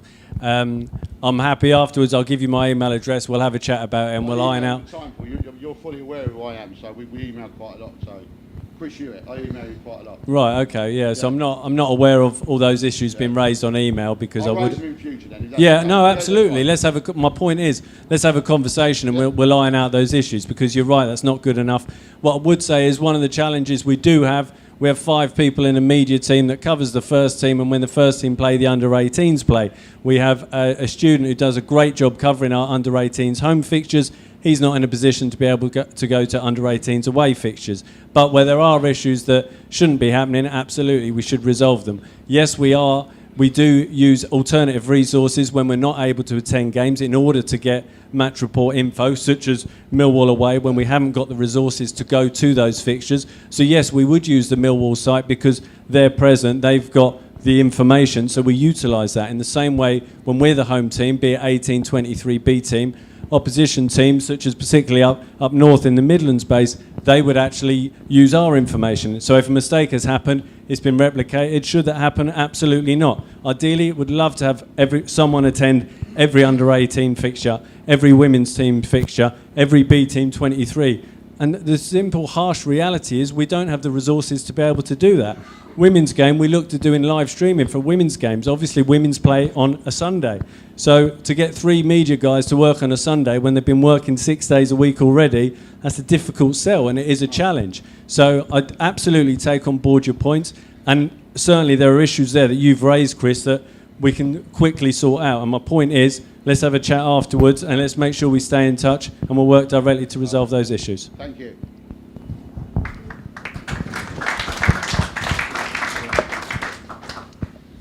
I thought he was coming for me there. Okay, next question. I'd just like to start off and say a massive thank you to the three of you for the influence you've had on this season. It's been very thoroughly enjoyable for all of us so far, no matter how it ends. I think it's clear to see how much we've enjoyed it and the change we've seen this season. I'd just like to start off another one for Lee. I don't know if you want to get your helmet back on, but not to worry with that. It's not too bad, I promise. I think there's a lot to be said about this prospect of a new stadium. I think it would take a lot for all fans to want to leave here. I think despite the low water pressure, despite the toilets we talked about, and despite the hole in the roof of H Block, this place means a lot to us. And I think not only that, I think it's to do with the capacity as well. I think a lot of fans will be reluctant to move now where the stadium we're in. We're not selling the stadium we're not selling it to the rafters each week. We don't want to move to a corporate stadium. You look at Reading, that away game. How empty was that stadium? None of us want that. We want the life and soul that we have at this place, ideally in somewhere where you can maximise the revenue, as you rightly mentioned, Lee. What does the club plan to do other than this hypothetical example of, you increase the capacity and hence you can maybe lower the price of season tickets and open it up to some new fans? What does the club plan to do on maximising capacity but also bringing in younger fans in terms of what initiatives can the club do that they plan to do with that prospect of a high capacity and making sure that we can fill it so it's not a lifeless bowl? Well, that was what I said. First, you have to blend it. There has to be modern facilities, but still have the access, the immersiveness that you feel here, that you're part of the action. Quite simply, if you don't move, you will die. This club will absolutely die. Because we get what we used to get. I won't know what the numbers are till the end of this season. We would get between 6,000 and 8,000 new first-time visitors to Loftus Road every year. I was absolutely shocked. I didn't think it would be that high, but it is. The retention rate on those people is less than 10%. Number one reason for not coming back: facilities. So we actually sell out of our home, pretty much sell out almost every game, even the night games, of the non-obstructed views that we have. There's over 2,500 obstructed view seats in this stadium, and it's only 18,000 capacity anyway. It's the highest number of obstructed views I've worked in anywhere, in any stadium I've had. So when you look at it saying, what's the percentage of occupancy of non-obstructed view seats, it's actually very, very, very high. But again, we can't build unless we have better facilities. Whether it's, you can say, yeah, we've talked about the water pressure, but we like the water pressure, but new people coming in aren't going to put up with it. It's just like, I can go to there's a lot of other things competing. If you look at, I'm looking at how people like my son and people his age group watch football now, and it's like, it's one eye on the pitch, it's another eye on the phone. It's like, everything's going on out there. The way people consume it is changing. I can see it's changing, and it's like, we better at least have the capacity to move with the times, because in this stadium you won't be able to do it. Otherwise, God knows what will happen 25, 30 years down the road. And that's what I look at. For me, I love football in this country. I think it's, and not just because of the sport. For me, what football does on a social level blows away anything I've seen anywhere else in the world. The things that our community department does here is one of the big attractions, and why, okay, fine, yeah, my wife was still down here and I was living in Burnley. That might have had a lot to do with it as well. But a big attraction here was what this club does in the community, because I love that, and I think it's really, really important. And you've got to keep that in mind. So the facilities need, this club needs to survive. I won't get, Finney's not here, is he? It's 1882, Finney. All right, I'm sorry, that's what it says. All right, so that's what we're going with right now. 1882. We need to make sure, my job is in 2082 to make sure I played my part to make sure it's still around then. Thank you.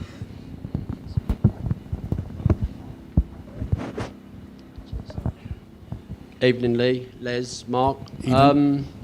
Just to reiterate on what James was saying earlier on, I'll start off, I'm Terry from Return the Loft to its past glory, same as James. Bringing back the atmosphere to the lower loft, one thing that we're also trying to do is have the installation of safe standing. Is there any further news on that since the survey, and what do other people in the room think about it? Funny enough, that was one of the other things we're bringing up at the end. So if you just want to hold on for that, because I got 100 people here and I want some input on it. So go over that. Much appreciated. Thank you.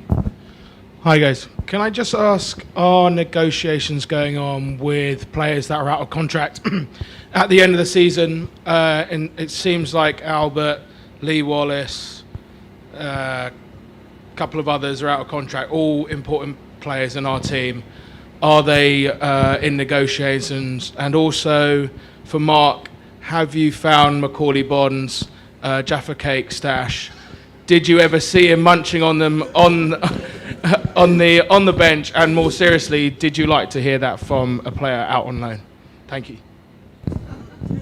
In terms of the players that coming to the end, they're in their last year of the contracts. The one thing we did this season was said we'd look at everything come the end of the season and see where we were and what we were doing and how we could move them forward. So, you know, the players understand where we are as a football club. And yeah, as much as we'd like to negotiate now, we felt it was right to do it come the end of the season, see where we are, and then we'll be able to negotiate in whatever way we can come the end of the season. In terms of Jaffa Cakes, they're my favourite, by the way, Jaffa. Yeah. Well, I've got Neil Banfield looking for the Jaffa Cakes. His physique was just, he found them. But on a serious note, listen, I think players are often interviewed when they're on loan, or various clubs, even our own players are interviewed after a game when emotions run high, adrenaline's still running, etc. So I hope very much certain comments were made in the heat of the moment. At the end of the day, Macaulay's our player, and we'll do what's best for QPR, absolutely. Okay, we'll just have this as the last question so that we can then raise the points that Lee wants to make at the end. Evening, gents. I think hopefully this point might lead you in, Lee, to something you're going to cover at the end. My name's Frank Kinner. I asked a question there earlier on about the alcohol thing. I just made my position clear. I'm absolutely against it, not for it, for some of the reasons. But there seems to be, the point I was going to make, and I know this is outside of your control, but there seems to be, and I know there's some other people in the room, Sarah for instance, the behaviour of fans this season, particularly away from home, is not something, apart from the fantastic support, Mark, some of the support has been less than ideal, shall we say. It's been very evident there seems to be a fresh group have joined the away fans to some of the more accessible games where they're partaking in all sorts of entertainment before the game, shall we say, not least alcohol, and creating an atmosphere which is, and I'm only talking about a minority of fans, but quite unpleasant really. We saw it at Reading, we saw a bit of it at Peterborough, and obviously there was the unsavoury bits against Luton at home. And to sort of add to that the idea of drinking, I don't want to get soaked in beer, which seems to be a bit of a fashionable thing to do when we score, everybody chucks the beer in the air. And people, you know, particularly in our stadium, getting up in front of you to go to the loo or get another pint in just doesn't appeal whatsoever. And I speaking of many fans that I know and friends of mine that come, I think they all feel the same. I know it's difficult to get a beer. There you go. And if you took the view of most of the fans, not just this group, probably a more sensible cross-section in here, but some of the younger fans, maybe they wouldn't have the same view. Okay, thanks very much. So Lee, coming to you, there's 3 points that you wanted to raise. So I'll pass over to you. Right. First one, thank you for that introduction. That is exactly what it was. What one of the points I wanted to address, which is the deterioration in fan behavior this year, which I find quite disturbing. And Dave's right. It's away fans, it's home fans. I have no idea why. I don't know whether anybody here has any ideas, not just about why, but more importantly, how we address it. Because I, quite frankly, am really, really pissed off with it. I find, that Luton game was the first time ever I've been embarrassed to be associated with a club. And I was that night. And I'm looking at some of these idiots that are out there and that got onto the White City estate. And I am doing everything I can to try and identify these guys. Now, we've gone through CCTV after CCTV view of all this stuff, and we have managed to identify some. There have been 2 arrests made. My first and foremost priority is to try to get a conviction with these people, all right? And by the way, from the looks of it, it's about 25, 30 people. all look like they're between like 16 and maybe 24, 25, and all act like they're 12. But it's as far as I'm concerned, I don't want to be associated with that. I don't think they should be anywhere near our club. And I'm just wondering if anybody here has any insights and can offer me any advice in terms of what we should be doing about it. Because I'm willing to, Look, everything I've ever done here, I've tried to cut costs, tried to make things work, enhance revenue, all with the idea of justifying, if I cut this and this and this, that equates to one player on the pitch, to make sure that we're always there. But this is one where I'm saying, if I got to divert resources, and it's a shame that I have to divert resources where I should be diverting it to players, to trying to get these people out of the club, then I'm going to do it. Anybody have any input, any advice, any insight into that at all? Well, look, one of the things I really, really need the fans on side with this, because it's like I said, it is a minority. Don't wait until Monday morning and said, oh, these people were awful. So report it immediately. I'm doing everything I can to try to get the resources up so I can address it immediately. And even if I can't address it in that game, at least if I know what's going on in that game, I can target CCTV at that particular area, and then at the appropriate time, I can do it. But communications from the fan base is going to be really, really, really important. Because we have to get these people out of our club. It's a community-based club, and these people are just ruining our name. So have you got an actual number that is advertised that people are aware of? So if they see someone deliberately causing trouble, can we make either a text or whatever needs to be done? Where's Josh? Do you want to come on up to the mic? So Josh Scott is our head of operations, so he'll be able to give more detail on... Because the one thing I've asked Josh when we start pushing this is to make sure we have the capability of handling the information that we're getting. Like I said, we might not be... You might not see anybody do anything in particular at that particular time, because we might say, there's a lot of people around there, we're just going to cause more problems than that. But we can at least zoom in CCTV and everything else. But do you want to go ahead with a dedicated number and everything? Yeah, it's a great question. We had a dedicated number for 5 years, and we received 2 texts to that number, 2 of them which consisted of change the players on the pitch. Actually, can I say one of them was really funny?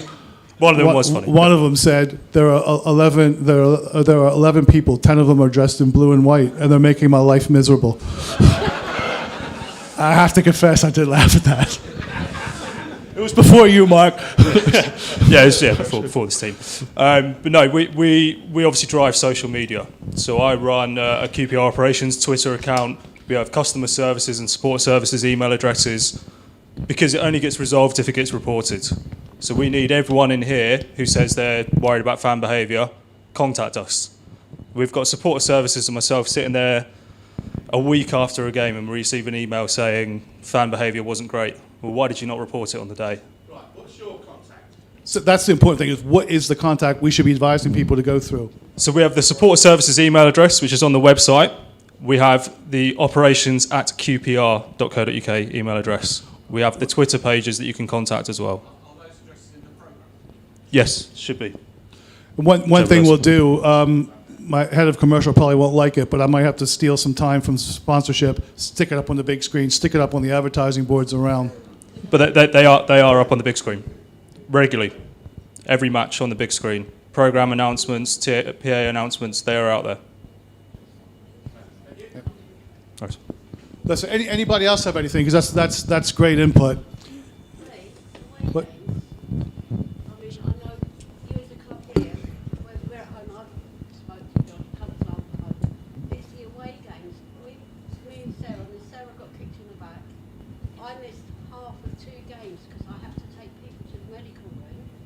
One was hit on the head by a bottle, and we reported to the stewards, which is what we're told to do, and absolutely diddly squat is done. Well, okay. They say we can't do it. So the question is about away games. What can we do? What can they do there? And right, the home club, they should be doing it, but the supporters need to be telling. I'm sorry, the stewards need to be. Obviously the away stewards are completely outside of our control, but that we would encourage that. I don't know if there's anything we can do, Josh, from a dedicated line coming in, so that we can try and figure out who the people around them might possibly be. But that might be something worth looking at, definitely, and maybe looking at the seat allocations of who's sitting where, and see if we can identify it that way. And that's the issue. Away games, but it's both home and away. But listen, if I can identify them either way, all I need to do is identify them. Because once I identify them, I'm not leaving a stone unturned to try and get a conviction. And even if I can't get a conviction, I can still ban them from here. The Met Police go away because they must know some of these guys. Well, I think John Gerard, who is quite frankly the best football intelligence officer I've ever worked with any club I've ever been. He's absolutely a really good, fantastic guy. I think what he said is this is a new group that's crept in. Some he knows, and some is like he doesn't know where they came from. Yeah, exactly that. Most of you probably see John at away games. He makes sure he's visible. If you report an issue to him, he's on the phone to me the next day. We're working. We've got a long list of people we're looking at. People might wonder, you see a lot of CCTV cameras around, what are the club doing? We are constantly looking at anyone that we think is misbehaving, and it's not just minor issues. There have been some really serious issues that Lee pointed out this year on assaults and actions at away games that we don't want in this club. So John is there every game, but it's about contacting us again. If you don't let John know, if you don't let stewards know, it doesn't come back to us. The Peterborough game, for example, their safety officer, their stewards were made aware of issues. They were on the phone to us. They were emailing us the next day. So any game, I just have to stress that importance. Any game, home or away, report it. Get me on the email. We'll make sure my contact details are more visible. Get in contact with operations because we want to deal with it. Just so you know, Peterborough away is a great example. There are different categories of games that you go through. Cat A being the lowest category game with in terms of security. Cat C and C plus are the ones where it's not. Our game got moved from Peterborough from a Cat A for us visiting to a Cat C. I don't want that kind of reputation for our club. We should not be a Cat C game for anybody. So Lee, you're suggesting that the Met Police do know who these people are? No, I don't think he does. It's a mixture. We know some, and I think everyone sitting in this room who goes to away games has seen a lot of new faces. So we are working through those new faces as well. But as we mentioned, John and the Metropolitan Police have been fantastic this year. The arrests that we've made, the work that we've done to identify supporters, just rest assured we're continuing to work through that. Each game we're identifying new individuals, we're getting names, we're getting info.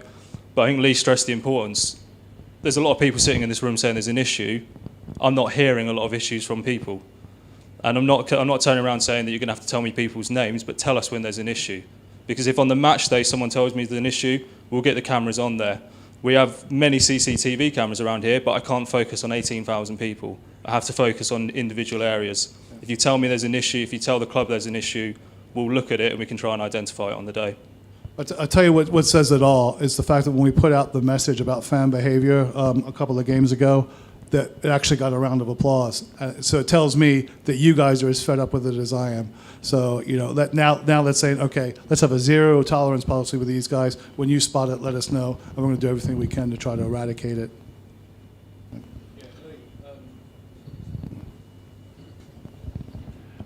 Yeah, going back to what you said about the bad behaviour by certain supporters, it is a small minority. And no one wants to see it happen. You want to see people coming in blue and white hoops, the away fans coming in their colours, and you cheer your team on and everything. And what Josh said, it has to be put in the programme, on the website, the contact number, because some people are afraid to come forward. I've been following this club 5 decades, since 1969. Most people here with white hair will know exactly what I'm talking about. I've seen some horrible things, really horrible, scary things happen over these decades. And football has cleaned its act up. But young men either go with a football tribe, they go into the army, or they just want to fight. And I'm not saying it's right, I'm not trying to glorify it, but really, if you want to find out who these people are, people need to be anonymous when they contact the club for their own safety, basically. And there are some strange individuals that have been supporting Rangers this season. Bournemouth away, myself, my language gets a bit ripe. I put my hand up. But some of the stuff that I heard Bournemouth away, it was, I've got my wife sat beside me, and it's scary. It's really scary. No, it wasn't her. But that's the bit. That's all I've got to say on the subject. My name's Joe Hilton. Thanks, Joe. Yeah, and just to confirm, because obviously the request for the number, we'll make sure there's an anonymous mobile number out there again. So there are multiple options, and we'll make sure that's advertised in the programme and, again, through every other outlet we can do. Guys. And sorry, just before you carry on, one thing we will do going forward then is for all home matches, we will put a tweet out on the day of the game with details on how you can get in contact with the club anonymously if you see any issues. So it's not a case of having to scroll through, find a match day programme, etc. So you'll know that for every home game, it will be put out as a tweet on the day of that game, so that you know exactly where you need to go to, so you can help Josh and his team out. Thank you for the season you've given us. It's a pleasure to watch home and away at the moment. Lee, my question's directed at you, but you don't need your tin hat. Is it on? I thought it was on. Can you hear me? Yeah. Lee, this question's for you without your tin hat. I'm a home season ticket holder in Ellerslie Road, and it goes back to the Luton game. Who makes the decision with the police as to where they're putting the roadblocks? Because it didn't make sense to me. And there's been a couple of games where we're directed out onto Loftus Road and along Uxbridge Road, and it's just fan on fan, head on.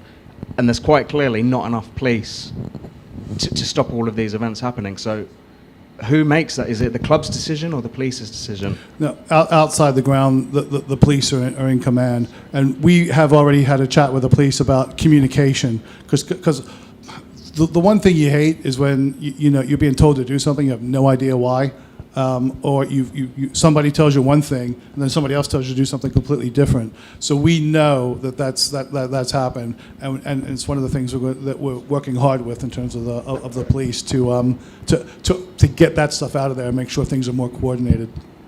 There are very obviously clubs,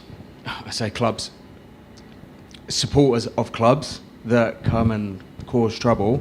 Would it not make more sense to keep them behind for 15 minutes, half an hour?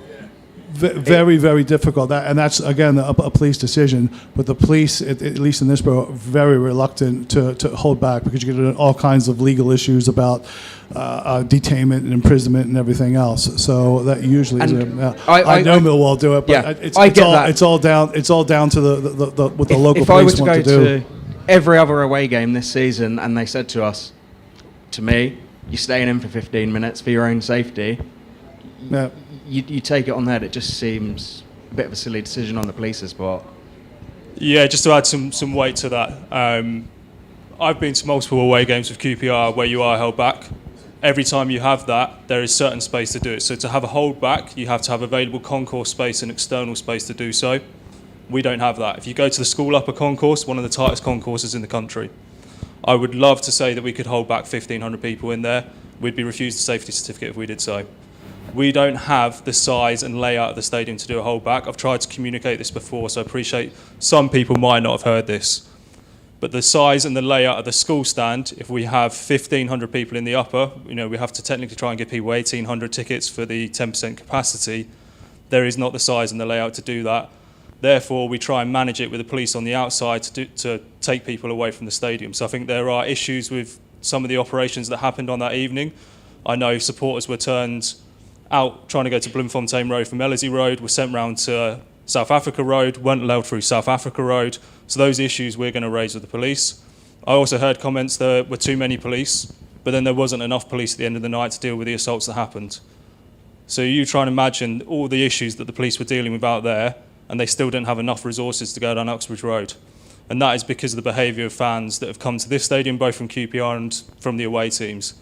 So there are issues that we need to resolve, but it's also recognising we're limited with some of the aspects that we can manage, i.e. the holding fans back. You go to Millwall, they've got a separate space to do it. If we had that space, we'd do exactly the same.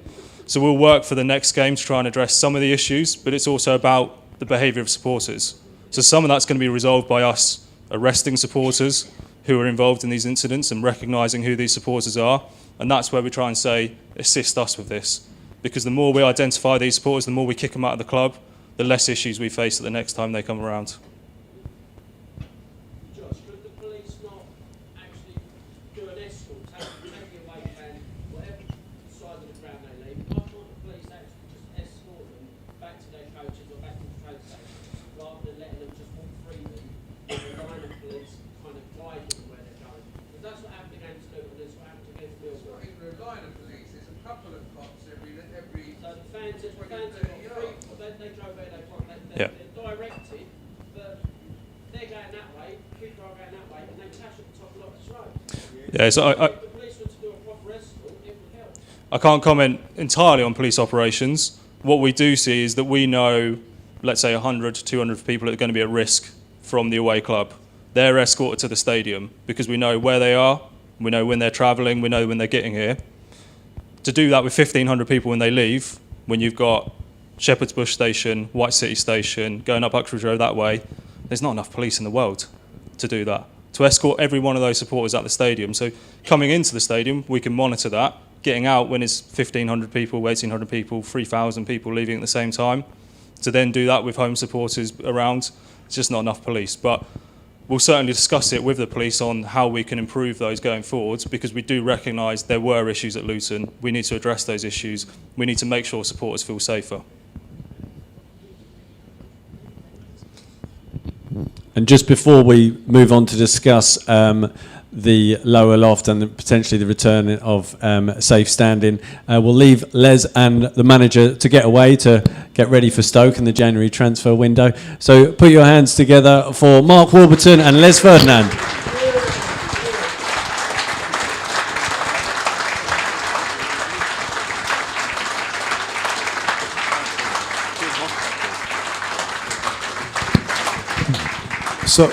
So before I get into lower lofts, it's kind of like I'll do what originally was going to be my last point second now, which is I really apologize that we're not all able to stand around and do selfies and open the bar up, but because of COVID and everything else, we are just trying to be super, super, super safe here, because the last thing we need to do is accidentally pass something on to Les or Mark, and they accidentally pass it on to the players, and then we have a massive problem.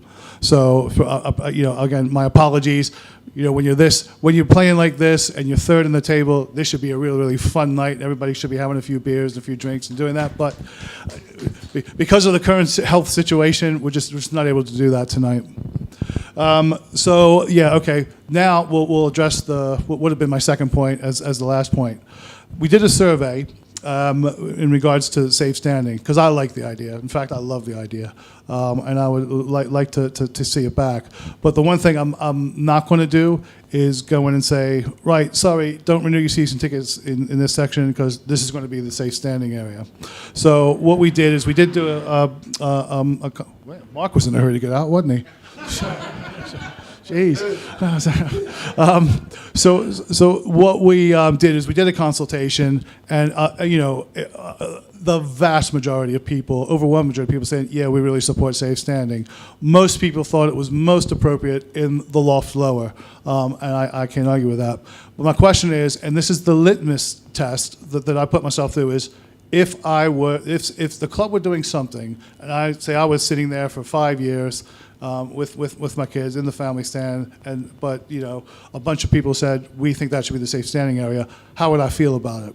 And I wanted to get the input in terms of if we decided to do that, what do you guys think? I want to hand it out to you. I want your opinions. I want that information. Now we have gone out, and I have very randomly selected. We've gotten to 6 people on a steering committee now. I'm saying is I deliberately selected 6 people at random, because I know some people like to put themselves forward, but what I found is when I do things at random, I get a real cross-section of people who view it, people who wouldn't normally put themselves forward, who are just the average supporter, and that's exactly what I want to hear, the average supporter's views. So my question is, how do you work that? What kind of advice, guidance can you give me to say, look, if we were to do this, how should it be handled? Do you think it's fair that we do it that way? What kind of alternative arrangements could be made? You know, how would it work in terms of if the area was oversubscribed, and say, you know, because we've got, so we managed to get, Josh, what's the exact capacity of the lower loft? 8? Oh, okay. Never mind. You know, say it's 2,000 and we got 3,000 people that subscribed for it.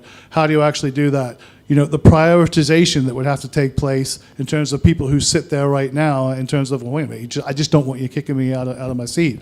So if anybody, I want to hear from you tonight. I know normally the fans forum is you guys are talking to me, but tonight I had a few questions for you. So if anybody needs the hat, just let me know.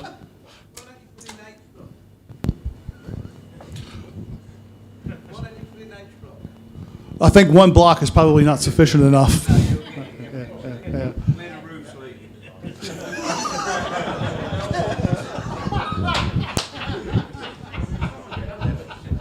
Make it feel like the 70s,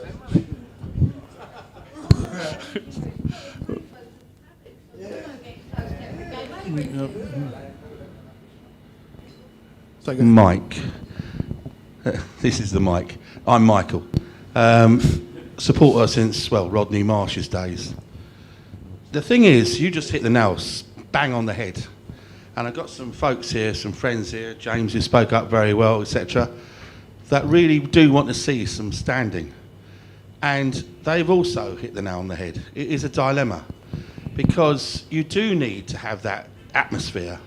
You do need, it seems mad that it's tucked away in the R section, appropriately though the R might be. And, you know, it just feels wrong that we don't have that big bank of support like they do have at so many other grounds. Like even Fulham, for example, right? They've got a mass bank of Hammersmith end at Fulham. And in fact, I had to go there because I couldn't get enough loyalty points for some strange reason, because I had a couple of years off with illness, right? So I don't know, these people that are getting loyalty points and going away to these matches is another curiosity, but that's going slightly. Well, that's exactly, as soon as you said that, I thought, well, how are these other idiots getting in then? That's one thing I definitely want to research. Yeah, you know, it's weird, isn't it? So somebody who has are to be these getting them people? for them. I couldn't get a ticket, even to go down to Fulham. And I had to ask Fulham for a ticket. And I've met other R supporters there at the Hammersmith end at Fulham. There was quite a contingency of us, actually, funny enough, that had to go there, right? So what's happening there, I'm really not sure. But to stick to the point, if I may, it's a very valid point. We do need to have this end that we've got a mass bank of real R supporters giving it large, and we haven't got it. But we've got it in this section which is R. And ideally, I've thought about this, you know, well, swap the R for the lower loft. That's what it seems logically. Having said that, I sit there, and have done for a long time, in row A, KL section, family stand, with my cousins and friends and family, and eating a bit of pizza and having a Coke and whatever. And we love it there. In fact, I'm on row A, and it is so brilliant. I mean, I even head the ball back sometimes. I'm known for that. And, you know, to be so in, as you mentioned as well, so we should never lose that, so close in to where the action is, it's the most exciting thing. And again, I want to reiterate, by the way, very quickly, Mark's style that he's imprinted on our club has been absolutely fantastic. And I don't care who they are, where they come from, how globally international stars that they might be, we equal them as a team, I think, in the way that we play, in the excitement that we conjure up. But it does seem a shame that we haven't got that bank of supporters. All right, we do our best as family supporters, and we don't want to lose that either. It is a real dilemma. I'm not quite sure, because I don't want to move from where I am. Can I ask, since you got the mic, Mike, can I ask you just personally, what's your personal opinion and what you think your group thinks in terms, if this were standing, would I want to stand? I guess is the first question. The quick answer is no. Right. I'm not getting any younger. I'm getting towards 70 now, and I sit as well with friends and cousins and family and people like that, and we're very happy. So to change that, But I'm thinking more of the club rather than me. Yeah. So I'm thinking, like, personally, I don't want to change it. Even if I'm thinking, like, could you have a safer standing behind us? You mentioned, though, you could have safer standing right the way through.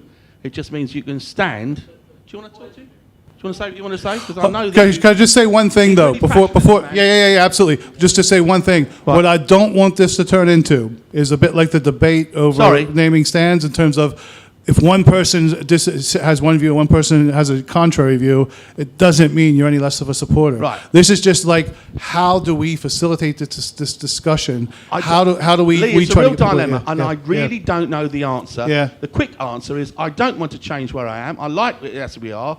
However the survey was done, I believe if you ask people individually, would you rather stand up than be sitting down with your friends and your family, eating your pizza and having your would you rather that? No, I think is a simple answer.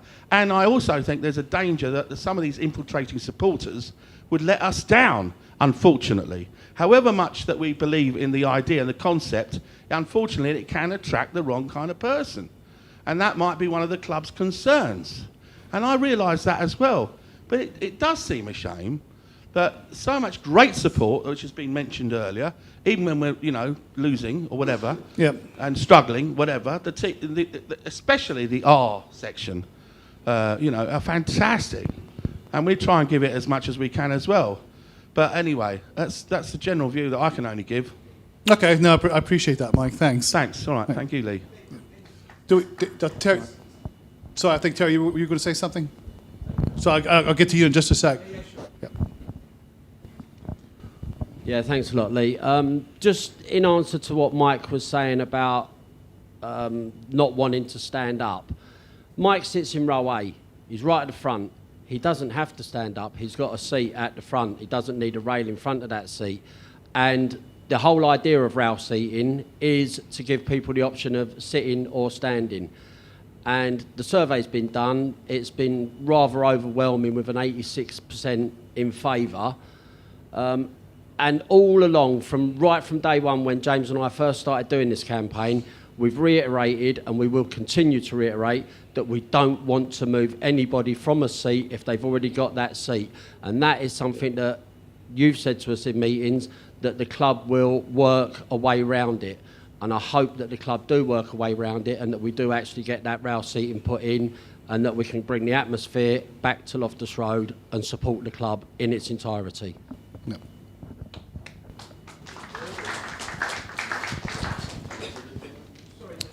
So do you...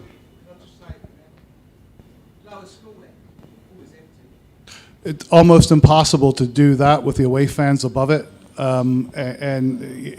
You'd also have a problem with facilities in terms of trying to keep people separate. But yeah. And then if we get into if we have a cup game and we got to give 15%, then we're stuffed because we got to move all those people out of there.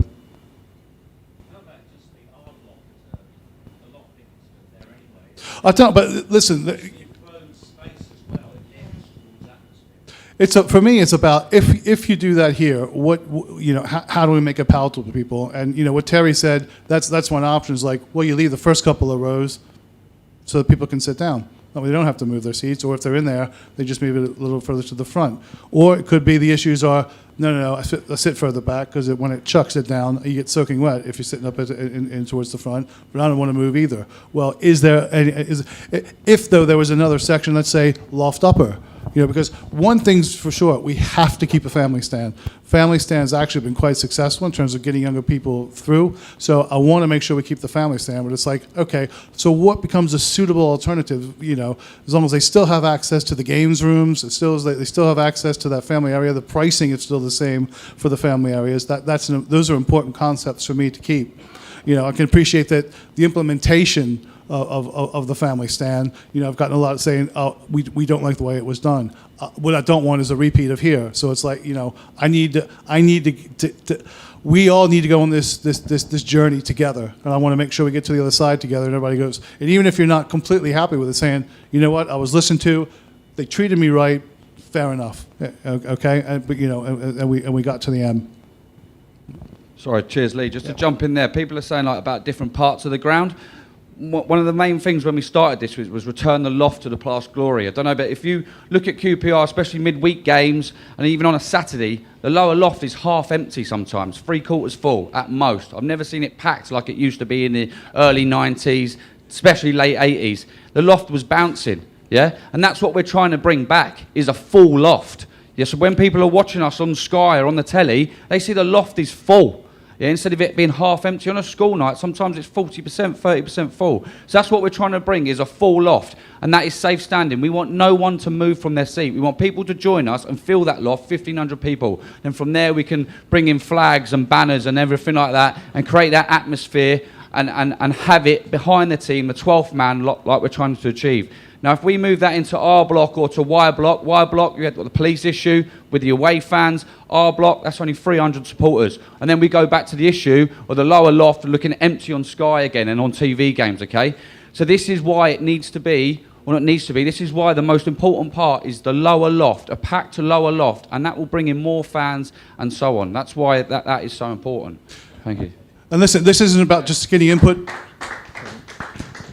from you guys tonight. Obviously, this is going out. With a lot of people will be watching this as well. Write in with your ideas, guys. Write in. This is about the fans.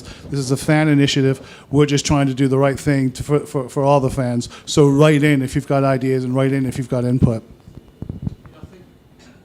Wait a minute, this gentleman. Just a second. Hi, yes, Steve Masters, long-term fan. Saw my first game in 1968. Stood on the loft when it was terracing. Your man there is absolutely right. The loft used to be one of the best parts of any ground in the country for singing. And I go back to late 60s, mate. I was standing on the loft, in the good old days. Your man there mentions Rodney, yeah, saw them all. And the loft, when we filled the place out, there were thousands of people on the loft shouting the roof off the ground. Now, on a personal, purely selfish point from myself, I'm 6'2", I've got long legs, I've sat in every part of the ground, I've never been comfortable. Now I'm 66, I've got arthritis in both knees, I just cannot sit down during a game. I would love to be able to stand again. Yeah, I don't think there's any question about that we want a better atmosphere, that we want to provide safe standing.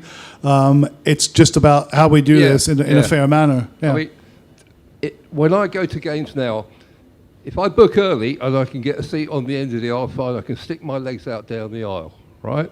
Otherwise, I have to go to Q block because that's the only place you're allowed to stand. I cannot sit anywhere for 90 minutes or 45 minutes even, with my dodgy knees. And I'm sure there are other people in that position, the tall people, that just cannot sit comfortably because the ground is too small. Yeah. Well, the leg room is, but fair play, yeah, bring back standing, I would love it. So I think we had a gentleman up here who wanted to make a comment. There we are.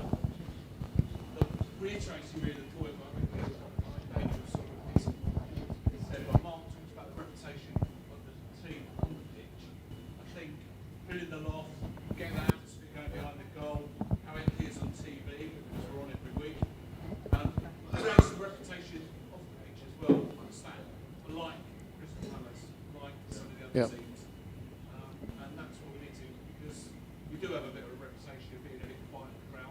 You get all those people together, like they do when we're away. There's no complaints about our atmosphere being great when we're away. It's all those people that want to create an atmosphere. They're the ones that tend to go away. They sit in different parts of the ground at home. I'm not disagreeing with what anybody says here, and I think we all agree with it.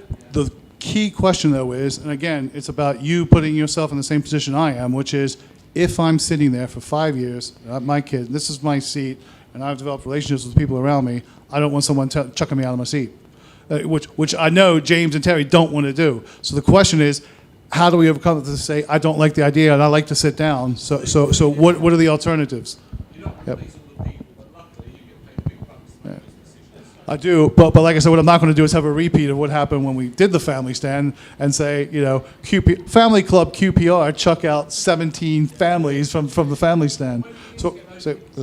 And that's what I'm trying, and that's why I want to get the input back. So, sorry, James, just gentlemen here, and then I'll come right back to you. Hi, Lee. Paul. I think you're right. I mean, I think the first thing is about communication. I was one of the people who used to be in the lower loft when it was turned into a family stand and was told halfway through the summer we would be moving. And I couldn't find an under 16-year-old to say that he was or she was with me so I could keep my ticket. So I think the first thing is communication. And I think the second thing is working out some sensible principles. So I think, my view would be, first of all, anyone in that stand has got to have the first choice of whether they want to stay there or not. Agree with that. Secondly, I would say, because of the families in there, and often if someone's standing, it's going to be a vision issue, I would say to them, potentially grandfather those prices. And that may cost the club in the short term around giving them the first option to move to other areas of the ground where people move into the loft. But the incentive would be, how are they not worse off, certainly in terms of cost, because otherwise it becomes very expensive if they move to another part of the ground. So I think that you've got to give them an incentive to do that and give them that first option. So I think everyone feels like the desire's there. So the conversation really is, how do you communicate it, and how do you do it in a way that you've got a clear set of principles, because not everyone's going to agree. But ultimately, the club will need to make that decision, and it's about saying, does it feel fair, as you're saying? And I think that's financially, people can't be worse off. If you're a family of four, even in the lower loft of the family stand, and it's fantastic, I think, what QPR do with family tickets, but it's an expensive day out by the time you get here, etc. That will make it easier to make this work. Okay, thanks. Very good input.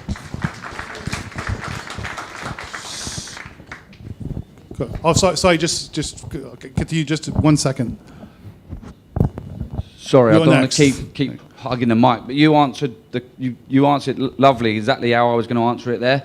The people that are already in the loft, we need to give them first dibs to stay in the loft, and then the people that was moved out by Philip Beard, unfortunately, we need to give them first dibs as well to come back, because a lot of people have come to me and Terry and been like, we was kicked out with no chat whatsoever, and I'd like to very much come back to the lower loft. So we need to give them people the priority to come back to the loft, the people there now to stay in the loft, and then also the fans that want to get behind the club and support the team in that way, making an atmosphere and a noise, getting behind being the 12th men. Obviously they and get all that fan group together in the lower loft, which I believe is 1,500 people. I believe we do that and we do that correctly, we will 100% sell that out. Season tickets, we'll sell that out. Like the gentleman said there, we're not going to please everyone. In life, you cannot go through life pleasing everyone. But we are going to please the majority of people. The majority of people I've spoke to about this, me and Terry, up and down the country, the last 2 years we've been doing it, are massively on side. The census in this room is massively on side. 86% of people in the survey, 4,000 people asked, 86% want it. Unfortunately, we can't please everyone. It's the business we're in, it's football. But the way we are going about it is the correct way. So you answered the question lovely, exactly what I was going to come on to, so thank you for that.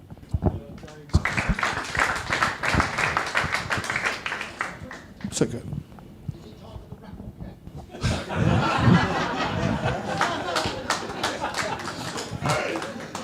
If you want it to be time for the raffle, I say go for it, yeah. That's done. Okay, I guess I'll, oh, wait, one more. Hi, I'm not against anything that's been said, but I think you do have to consider the family stand and all the facilities that go with the family stand, and the kids that go there. If you move them out, I mean, if you're going to put in rail standing, lots of kids won't see because there's a 6-foot person standing or something like that. They've got to be moved out and given an area like they have now where they can be kids together. Now, whether or not that's in our block, you swap the two blocks, I don't know if it's possible to make a kids area, but you've got to remember that they're the lifeblood of the club in the future, and they don't want to be moved out and there's a kid there, a kid there, a kid there. we need to keep them together as well. I've got no answers, and I do think the loft should return to standing. I'm not against that. I think that's a good idea. Could you do it in the paddock? Could there be a small area? I mean, the paddock seems perfect for kids for me. I know you get wet. I do realise that. You get very wet. But if you can get the kids around the tunnel, seeing the players coming back past them, that'd be fantastic. I mean, that's where I used to go when I was 16. So I think you've still got to consider that one idea, that you need to keep the kids together and give them facilities. Yeah, I think that's one of the things I said. The family stand and to have access to family facilities was going to be one of the absolute key points going forward. The problem with the paddocks, though, is that's probably the densest population of season tickets that we have. And unless you're moving the entire paddocks into the safe standing area, I'm just moving a problem saying, oh, sorry, we're going to kick you out as well. So it's just a matter of trying to keep the kids, and because that stand is that area down there is the best area for a family stand. So it's just about what the alternatives we can come up with that. And there were two hands that went up. Sorry. So go ahead. Yeah.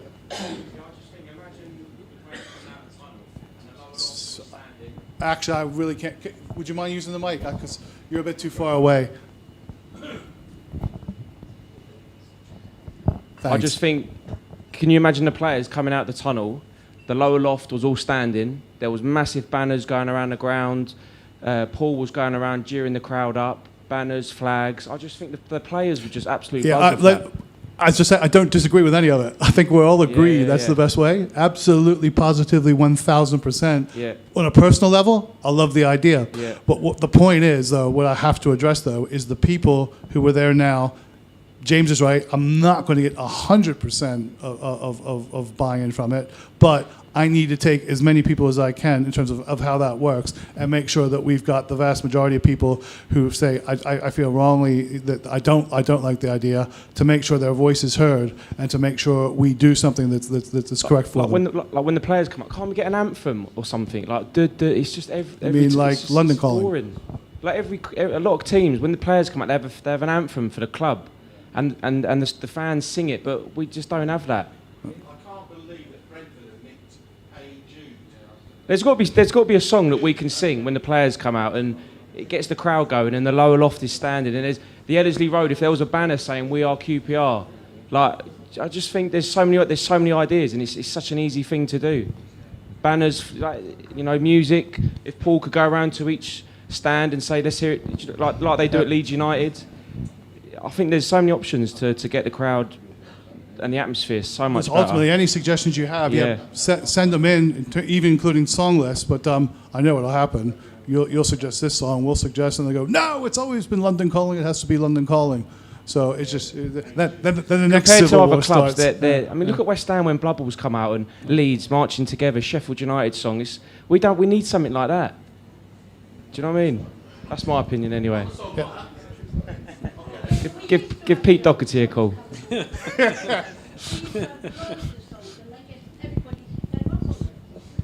So was there another hand that was up?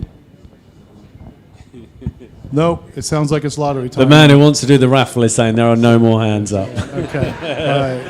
Yeah. All right. In that case, I will leave you to the raffle. There's one thing though I just want to leave everybody with.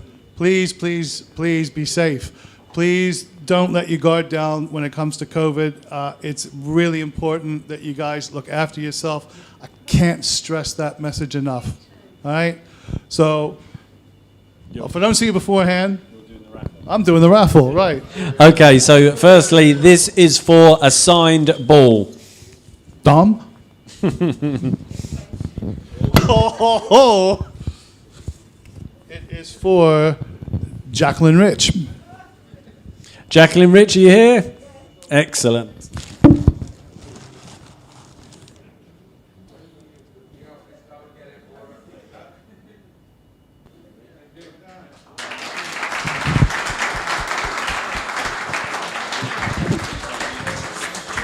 Okay, and for a signed shirt. Uh-oh, wait. I'll pick two.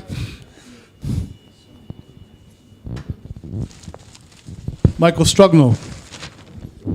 Michael here. Round of applause for Michael.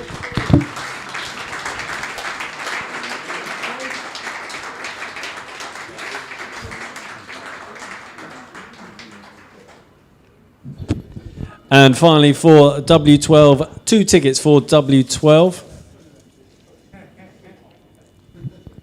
That one is Marino Ferrari. Moreno, you here? There we are. Round of applause for Moreno.